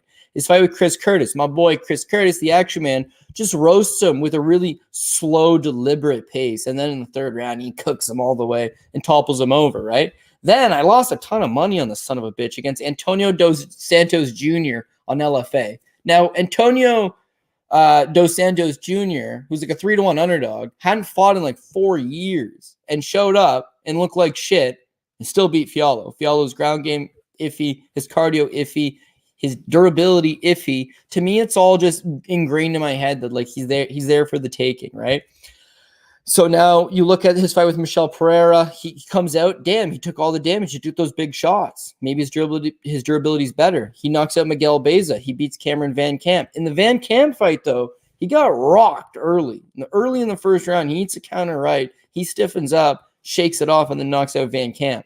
But to me, it's like there's that durability issue. So I actually not only hit Jake Matthews to win, I took Jake Matthews inside the distance, and that he'd break him down. And Jake Matthews knocks them the fuck out. But this is extremely important because Jake Matthews has got one TKO win in his UFC career. The other one is a doctor stoppage against Akbar Theriola, right? And that fight was 7 years ago. So he essentially has one knockout in the last 7 years. Overall in his MMA career, he has 2 knockout wins in the last 10 years. Jake Matthews is a grappler. I'm sure he's working on his striking, but by no means is he known for his striking. And by no means is he known for his KO power. He knocks out Fiolho. So as you mentioned earlier in the program, it's like, well, Fiolho said he was overlooking him. Why? Why would you overlook him? He's a top 15 guy who's long tenured in the division, still young, still getting better, big for the weight class, filling into his own frame. Father was a kickboxing champion. What would cause you to overlook him? You're essentially gatekeeper status, taking on a guy that was a poster boy for the division at one point.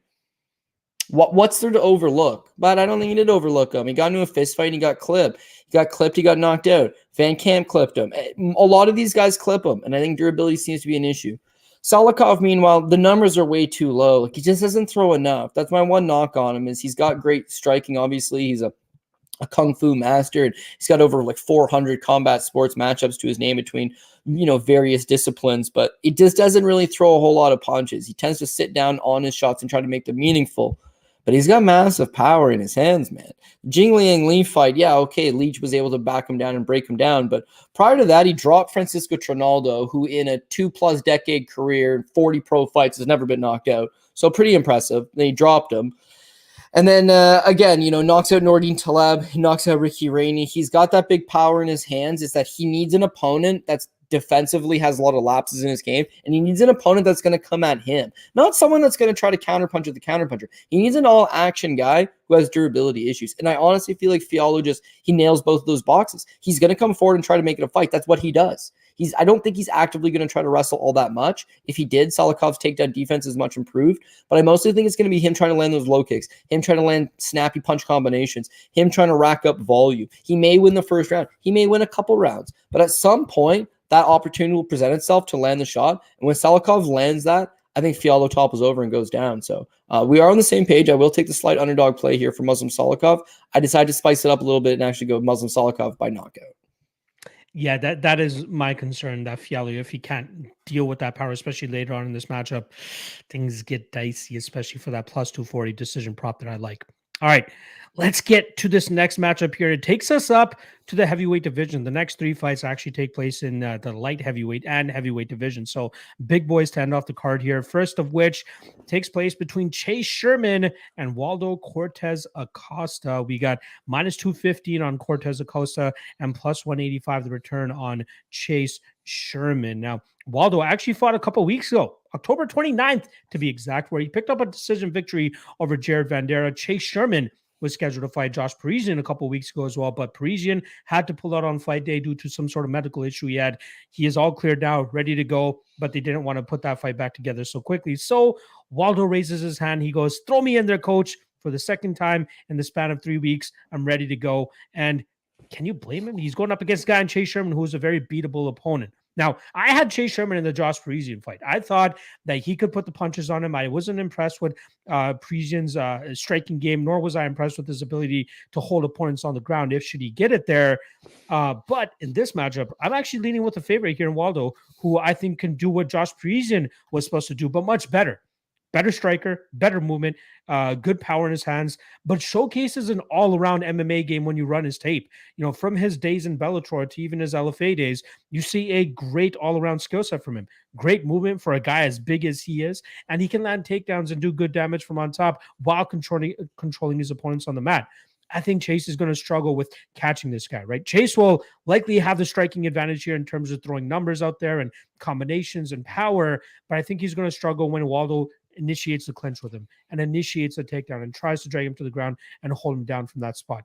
I understand the love on Chase Sherman that a lot of people seem to be having, concern, like even just based on the Twitter timelines, I see a lot of people taking the underdog shot here on Chase Sherman. He has the experience advantage. He has he's been in the cage for however long compared to Waldo, who's only making his second walk to the cage for the UFC. But I just don't think that he is that guy that's going to overcome a more complete fighter like Waldo Cortez Acosta. Line might seem a little bit wide to some people, but I think it's just going to be a matter of time before Waldo showcases to us that he is that step above these middling heavyweights, but he's just a slight step lower than the top of the heavyweight division here. But I think he cruises here against Chase Sherman. I think he grounds him time and time again, and I think he wins this fight by decision. Over 1.5, minus 135, great line in my opinion. Fight to go to decision, plus 175, solid line in my opinion as well. But taking Cortez Acosta specifically to win by decision, anywhere between plus 350 and plus 550, sign me the hell up. What are you thinking here, Cody? Yeah, well, actually, so I cashed. That was one of my props of the week on Waldo Cortez 2 weeks ago. As he clashed by decision on plus 350, so it was a great time. And then to see him take a 2-week quick turnaround, it's like, I don't know about all that. I think I'm gonna take that underdog shot on Chase Sherman. So with Waldo Acosta Cortez, yeah, again, very talented, no doubt. Comes from the pro boxing world, long, rangy, can find good jab. He's very much a touch and go fighter. He's more of a volume guy. When you look at his record, he hasn't really fought anybody that was willing to stand with him. He's fought a lot of guys that were clinching onto him. Muhammad Duris, Thomas Pedersen, Jared Vandera, his last time out. Vandera could have maybe won the fight had he initiated the clinch. Instead, Vandera just chased him around, very plodding-like. Had a bunch of money on Waldo, right? I did not feel super good about that fight against Vandera. Yeah, he won. But Vandera's backing him up, and Vandera buckled his lead leg with a couple of kicks. So this is a guy, again, flat-footed, pro boxer. I don't know that he's dealt with a whole lot of leg kicks in his time. All of his MMA fights, mostly against grapplers, and he's proven to be a very efficient counter grappler. Good strong hips, good takedown defense, especially up against the cage, keep the fight standing, and box these guys up. They're not throwing back. Vandera was the first guy that kind of exchanged shots with them, and you can see that he was not comfortable in that lead leg whatsoever. Now, any fight, you go in, you fight a man, you're going to take some type of damage. Walking up to the cage, running around, knocking him out in 10 seconds, there is invertedly some type of damage. Fighting anybody for 15 minutes is going to present some type of damage. Fighting a heavyweight for 15 minutes is going to pose some additional damage on the body. And then sure enough, those leg kicks, they hurt him. So 2 weeks later, do you think he just was back in the gym Monday? Do you think he's at 100%? Or do you think it's like, oh, this is a good opportunity for me to get double paid in 2 weeks and gain some favor with the UFC? Why not? But I don't think that he's at his best. I think he's taking a fight on 2 weeks' notice. Body might not be 100%.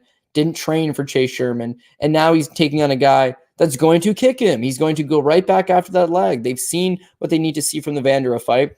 Where did Jera had success? On the outside, use the leg kicks, right? Where is the Waldo Acosta Cortez maybe a little bit vulnerable? Maybe on the inside, maybe press him back, maybe do these different things. But the fact that Chase Sherman is probably the best striker he's ever fought, I think is going to mean something. His ability to mix up the kicks, his ability to mix up high volume, all that's going to be very important. When you look at Acosta, again, volume is his big thing. And by the UFC fight metric numbers, he lands a pretty solid clip, right? 6.21 strikes landed per minute. Chase Sherman is actually one of the few guys that actually eclipses that, 6.51 strikes landed per minute. He's got an entire career of throwing over and landing over 100 significant strikes against multiple different opponents. I still think he is slightly getting better. He's still young for a heavyweight, and he's getting a lot more comfortable. I think he's going to have that kickboxing advantage, his ability to go low and hopefully stifle him. And I think he's going to have the ability to mix in superior volume. Again, so when you look at Sherman fought, you can't use MMA math, but Sherman fought Jared Vandera. He landed 137 significant strikes and knocked him down. Waldo Cortez fights the same guy, lands 73 significant strikes, and at no point knocked him down. At no point really had him all that rocked. The power's lacking, the volume's lacking, and he's taking a fight on 2 weeks' notice. All of these lead to Chase Sherman being a live underdog. Now, Chase, if there's one knock on him, he's not the biggest knockout guy himself. Volume guy, I like it. Work rate guy, I like it. Outside of him being on steroids and finishing Ike Villanueva, he's not really the biggest finishing guy inside the distance. So I think if you were going to take that underdog shot on Chase Sherman, which I agree with, I think you should have juiced it a little bit and go with the Sherman by decision, which is like plus 450. It's an astronomically high price tag. I think this is one of those heavyweight fights that goes to decision. I think Sherman's got a chance. If you want to fade Sherman, go the other way. As Manpreet mentioned, he's not wrong about this. Maybe you take the Acosta Cortez side by decision and juice it up. You're going to get good plus money, whatever side you decide to go with. But I feel like I'm leaning towards Chase Sherman. In a battle of the two worst nicknames on the roster, Chase Sherman hopefully takes out Salsa Boy. Is that what they call Waldo? Salsa? Come on, man. Come on. You're fighting at the highest level. Vanilla Gorilla is just tacky. Like Low Dude Kincaid, God rest his soul, he was the one and only. And there's like 6 guys that use the nickname since then. It's cringy to me. But all the same, hopefully Sherman gets the job done. I like it. Again, a lot of dissension amongst us on this card coding, more than usual, right? Not often that we disagree as much as we have. So I'm interested to see how it plays out. So far, I feel like we've been on the same page, but you're going with Bleda. I got Silva. Yeah. So we got some dissension there. We both got Brady. We both got Vanessa Demopolis. We both got Ricky. Never mind. I thought you had Maria for some reason. No, yeah. We both got Vanessa. We both got Ricky. We both got Vince Morales. We both got Marina Moroz. You got Charles Johnson. I got Zalgas. That's number 2. We both got Jack. We both got Muslim. Dissension number 3, Chase Sherman, Waldo Cortez. So we're 10 still more than usual. We're 10 fights in. We agree on 7 of them. We disagree on 3. The 3 we disagree on, greasy. They're greasy fights. They're greasy fights. Could go either way. Of those 3 fights, I got Sherman's a dog. Zalgas is a dog. And who was the other one? Silva's the favorite. Yeah, Silva's the favorite. Yeah. Okay, so the 3 we disagree on, I got 2 dogs, you got a dog. You know, they're closely contested fights.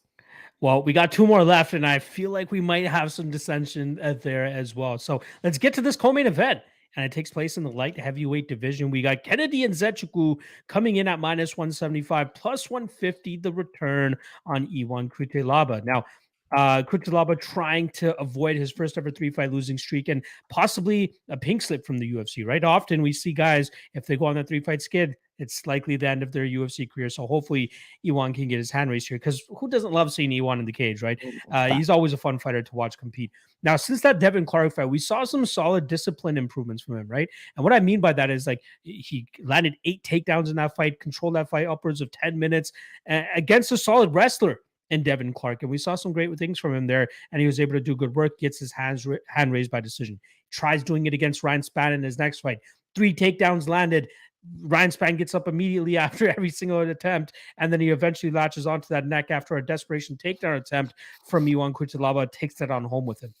Next fight after that, Johnny Walker for Ion Cutelaba takes the takedown heavy approach again, lands the first takedown that he goes for, controls him for 2 minutes, gets reversed. Johnny Walker controls him for 2 minutes, and then eventually submits him. If I'm not mistaken, that probably was Johnny Walker's first ever submission victory as well. Shout out to anybody that got in on that plus 1,400 or whatever it was that night. The correlation that I feel like will likely be completed this weekend, if it does play out that way, is that Ion Cutelaba is just not good against big black dudes. You know what I mean? Like, I want to say it a little bit more eloquently like that, but like, that's not the guy he's facing. Like, Devin Clark is black, don't get me wrong, but he's not as big as a Johnny Walker or as a Ryan Spann or even Kennedy and Nzechukwu, who we have this weekend. But the difference between Kennedy and those other guys is I still think, like, he's several fights into his UFC career still, but I still feel he has some things that he needs to shore up about his game. We saw a completely different approach from him last time around when he fought Carl Roberson, where he took him down, controlled him upwards of 10 minutes, and eventually finished him in that 3rd round. Great win for him there. But we've never really seen that takedown heavy approach from him in the past. What he likes to do, stay on the outside, chip away at you from distance, utilize his range, utilize his kicks, and win decisions. That's Kennedy and Nzechukwu at his best, in my opinion. Ion Cutelaba, I think he needs to go back to the bread and butter of takedowns. Look for the takedown here against Kennedy. Protect your neck and don't get submitted, and you can grind this guy out. Negumereanu, that was a very weird fight for Kennedy and Nzechukwu. He got a point taken away in that 3rd round, and by all accounts, I think that probably should have gone to a draw at worst. But Nikolai showcased solid durability in that fight. A very poor man's version of Ion Cutelaba, if you want to call it that, where they're both like stocky dudes with big power in their hands, and they don't mind fighting through a little bit of fire so that they can get their own game off. That's what Cutelaba needs to do here. He's going to eat some shots, but he should be able to get on the inside of Kennedy, push him up against the cage, get a ton of control time, land some takedowns, get some more control time there as well. So the spot that I'm leaning with is Cutelaba by decision. The only reason I'm not Cutelaba by decision currently sitting plus 700. The only reason I'm not really taking a shot on it as of yet is I want to see if my correlation is correct or not. Like, are these guys too big for him and too athletic that he just can't get them down and keep them down? Or is Kennedy, again, maybe not as skilled as the prior two guys, and is he going to succumb to that Ion Cutelaba wrestling power and pressure that he gets? So the bet that I'd actually be looking at is the over 1.5, which is minus 125. I do think that, outside of an early Kennedy choke, which he's not really known for, I see this creeping over that 7.5-minute mark, whether it's with the grappling of E1 or that slow pace striking style of Kennedy from distance. So I'm going to go over 2.5 as my favorite prop in this matchup. Minus 125, great line. Specifically, a little bit of a conspiracy theory as well. Plus 700 on Cutelaba to win by decision. That's what I'm going to go with. What are you thinking here? The fourth dissension that we have here, or are you going to agree with me on the underdog as well? Yeah, I'm a little bit dissension. I think I'm going to ever so slightly edge the other way, but this is a pass for me. I can see it going many ways. I think it's a very volatile matchup. I think both guys have a good opportunity to win. I don't know that I have a ton of faith either side, but leaning a little bit towards Kennedy for no really good solid reason. The problem with Ion is, as much as he has some legitimate skill, one, he's a little bit undersized at 205 pounds. He looks like he's got the frame of a middleweight, a guy that comes in at 6'1", not exactly the thickest guy going, but the way he fights is just crazy, man. Everything's pedal to the metal, and before they would let you touch people at the weigh-ins, he'd show up fucking painted green and get up on his fucking face, and it was like, bro, calm down. And then when the fights start, he fights just like that, man. He goes nuts. His best performances, he always gasses. Against Justin Jacoby, right? He got 9 takedowns. The first round is a beatdown. It is a beatdown. Justin Jacoby should have lost a point for grabbing the cage, but he got mauled top to bottom. Most people scored the first round 10-8. And that's the reason why the fight ended up being a draw, because after this beautiful 10-8 first round, he gasses, man. He gasses, he loses the second, he loses the third, and ends up being a rule to draw. His fight with Ryan Spann, 3 takedowns in the first 2 minutes, gets caught in a guillotine. I'll give him a pass there. Ryan Spann's got one hell of a guillotine choke on him. But it's like everything is just big takedown, no top control. Striking, huge explosive movement from the outside to close the distance, grabs a hold of you, whips you to the ground. You get back up. He does the whole process again and then tires. When he tires, it becomes a problem. His last fight with Johnny Walker, again, the first couple of minutes maybe has some success, but here's a European combat Sambo champion. Here's a guy that has great throws. Here's a guy that should have some decent grappling. And yet, same thing, the fight hits the ground. It's like there's a big discrepancy in skill here. There's a big gap in skill. Johnny Walker, not known for his grappling, a much better grappler, and he ends up submitting him. So there's a lot of flaws in his game, but I feel like he's just too emotional in there. And he spent some time on American Top Team. And it looks like he's taking his strength and conditioning more serious. When he takes on these big guys, you mentioned big black guys. I'm not allowed to say that, white guy. Everything I say is racist. But I can say you don't deal good with big guys. Big guys is the problem. And Kennedy is exactly that. 6'5", 83-inch reach. And for Kennedy, his last fight, he actually showed us, some improved grappling. He scored 5 takedowns over Carl Roberson, ends up TKOing him. I think it's early in the third round. He smashes him with that series of elbows, puts him away. But the 5 takedowns, that was an improvement to me, right? Even his fight with, you'll remember this one, Danilo Marquez but was really good at taking the back. And when he takes guys down and takes their back, guys just don't go anywhere. The first round, Kenny gets his back take, can't go anywhere. Second round, Kenny gets his back taken, can't go anywhere. He's down 2 rounds going into that third round against Danilo Marquez and then turns it up and TKOs him in the third. His cardio's solid.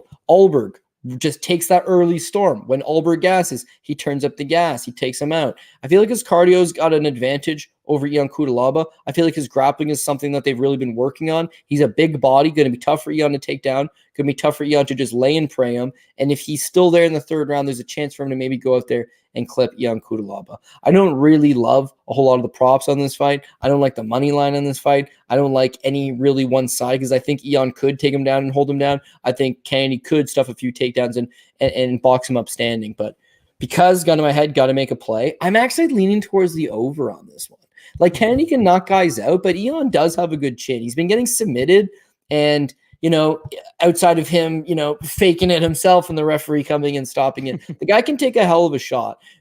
Kennedy does win fights, generally they're a little bit later in the fight. I think if Ion has his best performance, he scores takedowns, he holds him down, he gives him an old-fashioned grinding, he wins a decision. If Kennedy has his best performance, I think he may also be able to mix in some offensive wrestling. He might be able to tire him. He might be able to land the superior volume and edge out the judges' scorecards. In both scenarios, I could see this fight going 15 minutes. And in that case, fight goes the distance is plus 215. Nobody thinks it's going to go the distance, but I think it does hit that over 1.5. I think it could hit the over 2.5. And if you're going to bet the over 2.5, might as well take fight goes the distance. So that's actually what I did go with, plus 215.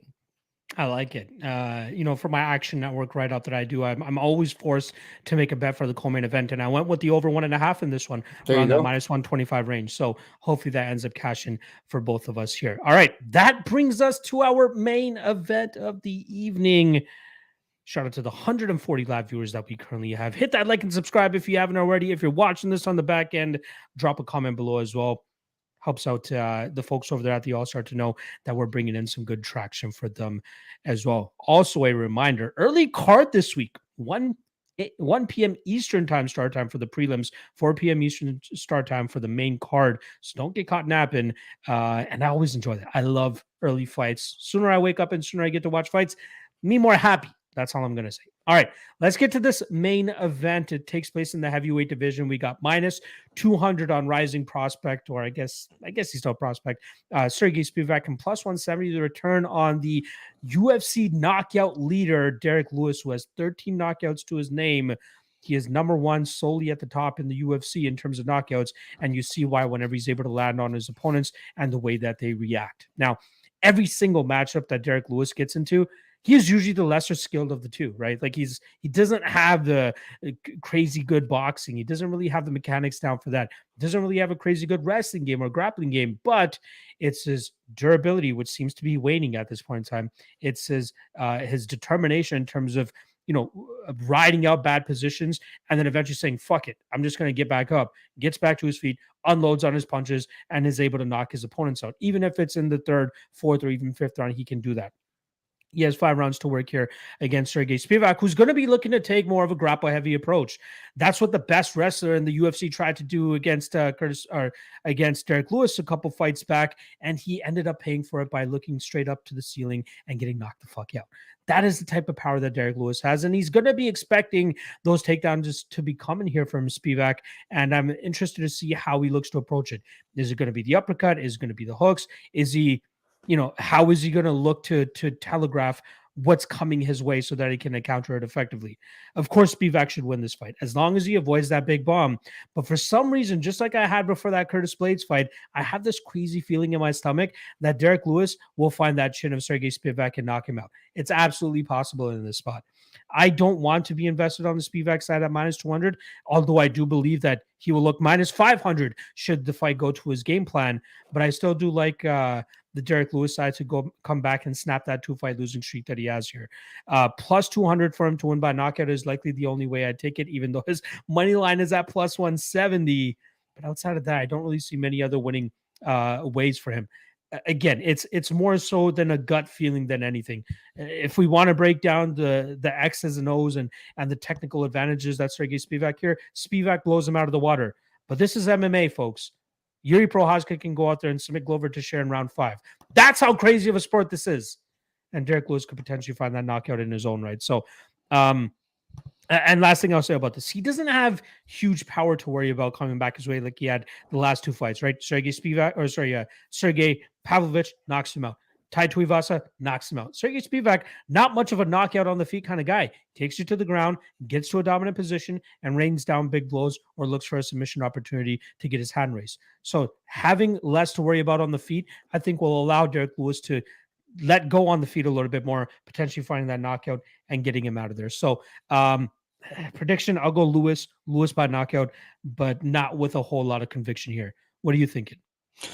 I foresee the same shit, bro. Like I'm gonna play Spivac. I'll probably play Spivac at the top, and then I'm looking to hedge out for no other reason than Black Beast gonna Black Beast. I think he's got more than enough power to knock out Spivac. And yes, Spivac is a heavyweight, so all heavyweights to a certain degree are chinny because you're taking on the biggest guys on the planet. But Spivac especially, dude, his win condition is get the fight to the ground. If he does not get the fight to the ground, he is in a world of shit. He doesn't necessarily have a big black guy problem yet, but Walt Harris, bro, fucking smoked him out of the water. First punch he lands. That Tom Aspinall fight, same thing. It's 2.5 minutes in. Spivac goes 0 for 2 in takedowns, lands 0 significant strikes. He got outstruck 16-0 and then got knocked out 220 into the first round. He tried the 2 takedowns. When they don't materialize, he doesn't have anything to fall back on. So much so that if you watch the Alexei Olenek fight, he loses all the striking exchanges standing, but he gets the fight to the ground. He's not a good striker. When you're not a good striker and you're taking on big boys, yeah, it could be a definite problem. In Lewis's case, he's got the power. He's a big, heavy hitter. He's got, a track record of not only knocking out guys, but he's one of these guys that can carry his power through. He can knock you the fuck out in the first round. He can knock you the fuck out in the third round. And in the case of Shamil Abdurakhimov, he knocked him out in the fourth round. He carries that power pretty decently. So Spivac not only has to mind his P's and Q's. If he doesn't finish him early, he's going to have to definitely worry the longer this thing progresses that he doesn't get Alexander Volkov and just eat that one big shot at an untimely fashion, at an untimely time in the fight and get knocked out. Could be a problem. Could be a problem for sure. The reason why I end up staying with Sergey Spivac, a couple of reasons. One, I feel like Derek Lewis is definitely trending downwards. He's not quite as mobile as he used to be. He's been nagging. He's been complaining about a bad back, a nagging back injury for a number of years now. I believe he's got some hip issues. He doesn't have the most training partners. He's a little bit older. He's made his money. He's very adamant. He doesn't care about competing at the high level anymore. So they're all reasons that I don't think I would bank on his puncher's chance that at one time was glorious and is still there. I don't know that he's that motivated to really go back and get down to that, capture that prime form that's seen him compete for a world title. It just seems to me a little bit checked off. But for Spivac's not a dummy. Spivac knows he can't strike. He knows it. So the whole game plan now is get this fucking fight to the ground as fast as humanly possible. And he's actually done quite well at that. If you remember, after getting knocked out by Walt Harris, he took on Tai Tuivasa. Now, Tai Tuivasa is an excellent power puncher. Sergey Spivac went 6 for 8 in takedowns and submitted him in the second round. He dominated him on the ground. He got takedowns whenever he wanted, didn't take any punches standing against a very strong power puncher in Tai Tuivasa. He just closed the distance, went 6 for 8 on takedowns. He mauled him on the ground.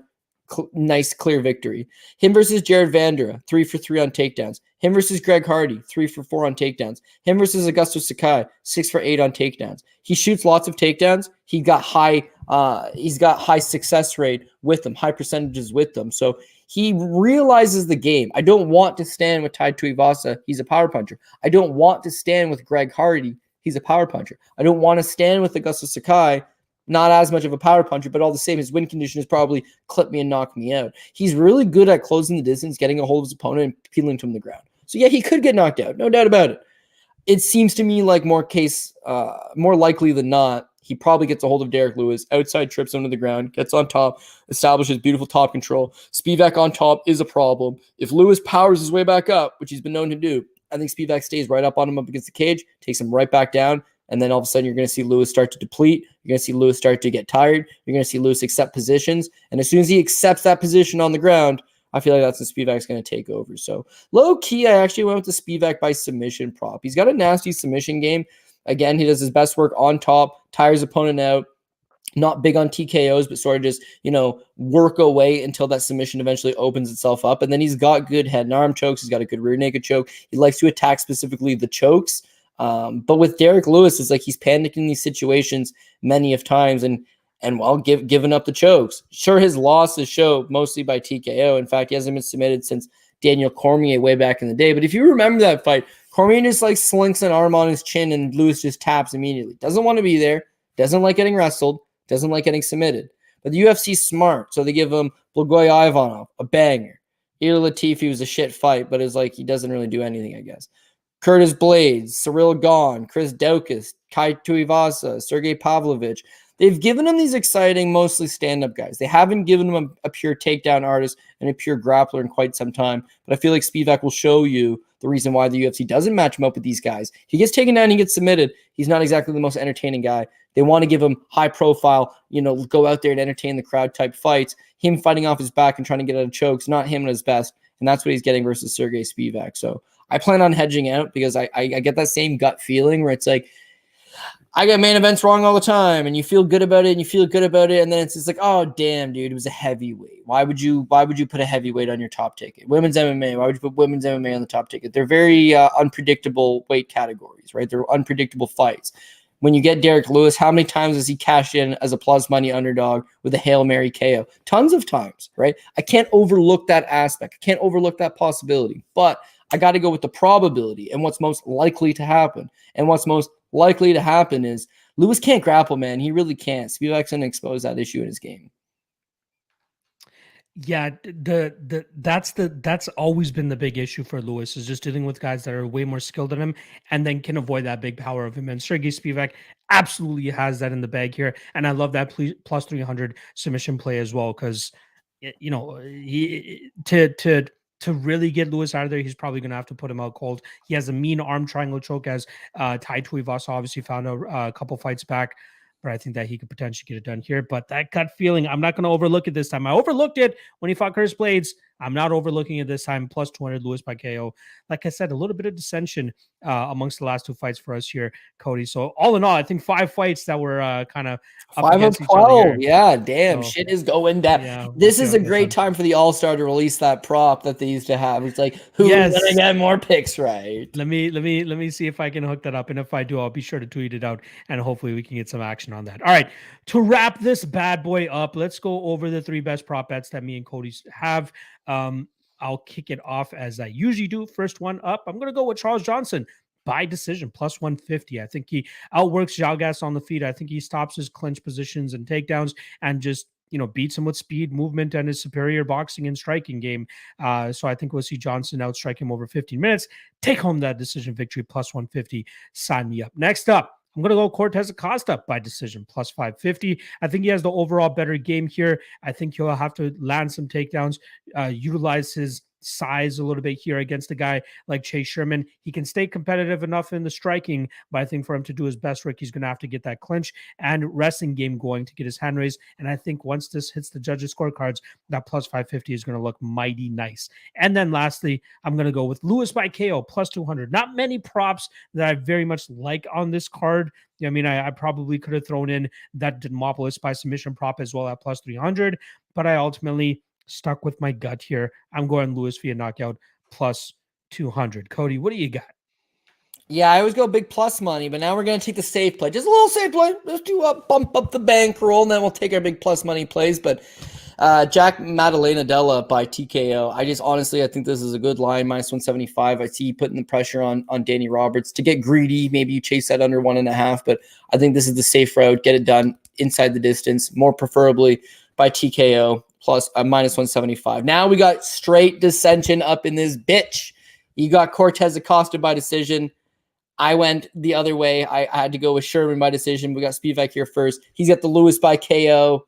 I had Spivac by decision. So, yeah, we're not exactly on the same page. The good news for you here, guys, is if we get everything fucking wrong, but either Acosta wins his decision or Sherman wins the decision, we good, baby. We good. We still make a Monday. Hopefully it doesn't happen that way. Well, hopefully my side wins. No offense, man. I'll give you one of them. You can have Johnson by decision.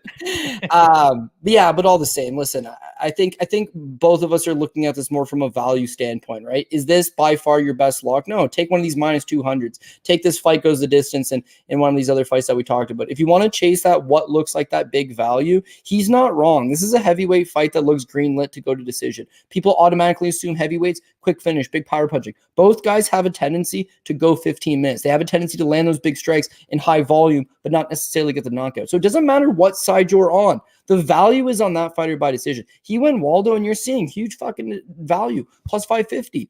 On the other side, I did go with Chase Sherman. He's on a plus 450, probably because he's won a few more decisions in his time. But it's big value either side, so can't fault him. The second play, though, the Spivac by submission, it's much of the same. Spivac shows TKO wins in the UFC, but Derek Lewis is one of those guys that will take a few shots, right? He takes a few shots, and he tends to roll and turn. He rolls and he turns, right? When he rolls and he turns, that's going to be the opportunity to snatch up the neck. I think Spivac can do it. I think it's a big plus money tag, considering Spivac is a good submission artist, and Derek Lewis, not exactly known for his submission defense. Now, the other key is we always talk about recency bias and this and that. I think the recency bias there, and well, Spivac hasn't submitted anybody in a while, while, and Lewis hasn't been submitted in a while, right? So therefore, what are the chances of that happening? It's all about matchmaking. We all know Lewis can't wrestle, and yet Lewis hasn't been taken down in over 2 years. He's been taken down one. The last time was Alexei Olenek. Blades never took him down. God never took him down. Daukus, tied to Ivasa, Sergey Pavlovich. So it's like, oh, maybe his takedown defense is not that bad. They're not trying. They're not trying. And I can't assure you of many things. Nothing's 100%. But if I can assure you on one thing, that is 100%. Is Spivac's at least going to fucking try a takedown. He'd have to be brain dead otherwise. So you got to go for it. Got to go for it early and often. He's taken on Ty. He's taken on Greg Hardy. To a lesser extent, his last fight. When you get these big power punchers, close that distance, get them up against the cage, trip them to the ground. He's got a big, long frame. He's really good with the trips. And with Lewis, it's single leg takedowns, low inside trips, low outside trips, ankle picks. He's got bad balance. You can trip him up. And I feel like Spivac's style of wrestling is going to be perfect for that. So I'll hedge out at the end of the night. If I've got multiple tickets intact, similar to last week, I'll pull the shoot because I recognize the danger. But pre-fight flop, I got to go Spivac. I got to go Spivac by submission. I don't think we've ever had an instance where we've had like two best props kind of going head to head there. So very intriguing stuff there. Hopefully, hopefully we go 1-1. Spread the love here, Cody. Who knows? We'll see how that goes. All right. Appreciate everybody checking out the show as always. Make sure you guys drop a like and subscribe below if you haven't already. Cody, I'll give you the platform one last time. Here for some reason. Oh, did we lose Cody? I don't know if it's me or Cody. If anybody in the comment section could let me know, that would be great, whether you guys could hear me or not. But we're right at the back end of the show, right? Almost at the end here. Let me see. Let's see if that works. Maybe I can. Nope, that definitely doesn't work either. But want to pass it. I wanted to pass it to Cody so that he can wrap this thing up for your boy. But doesn't seem like that will be happening. So I guess on behalf of myself and Cody, we appreciate you guys checking out the show as always. Make sure you guys actually there's no event next week, so there will be no propping you up next week. We will be back for the week of December 3rd. For the week of December 3rd, where we can talk about that big UFC Orlando card coming up between Kevin Holland and Wonderboy Thompson in the main event. Appreciate everybody checking out the show. We'll see you guys in 2 weeks' time. Good luck on your bets. Peace out.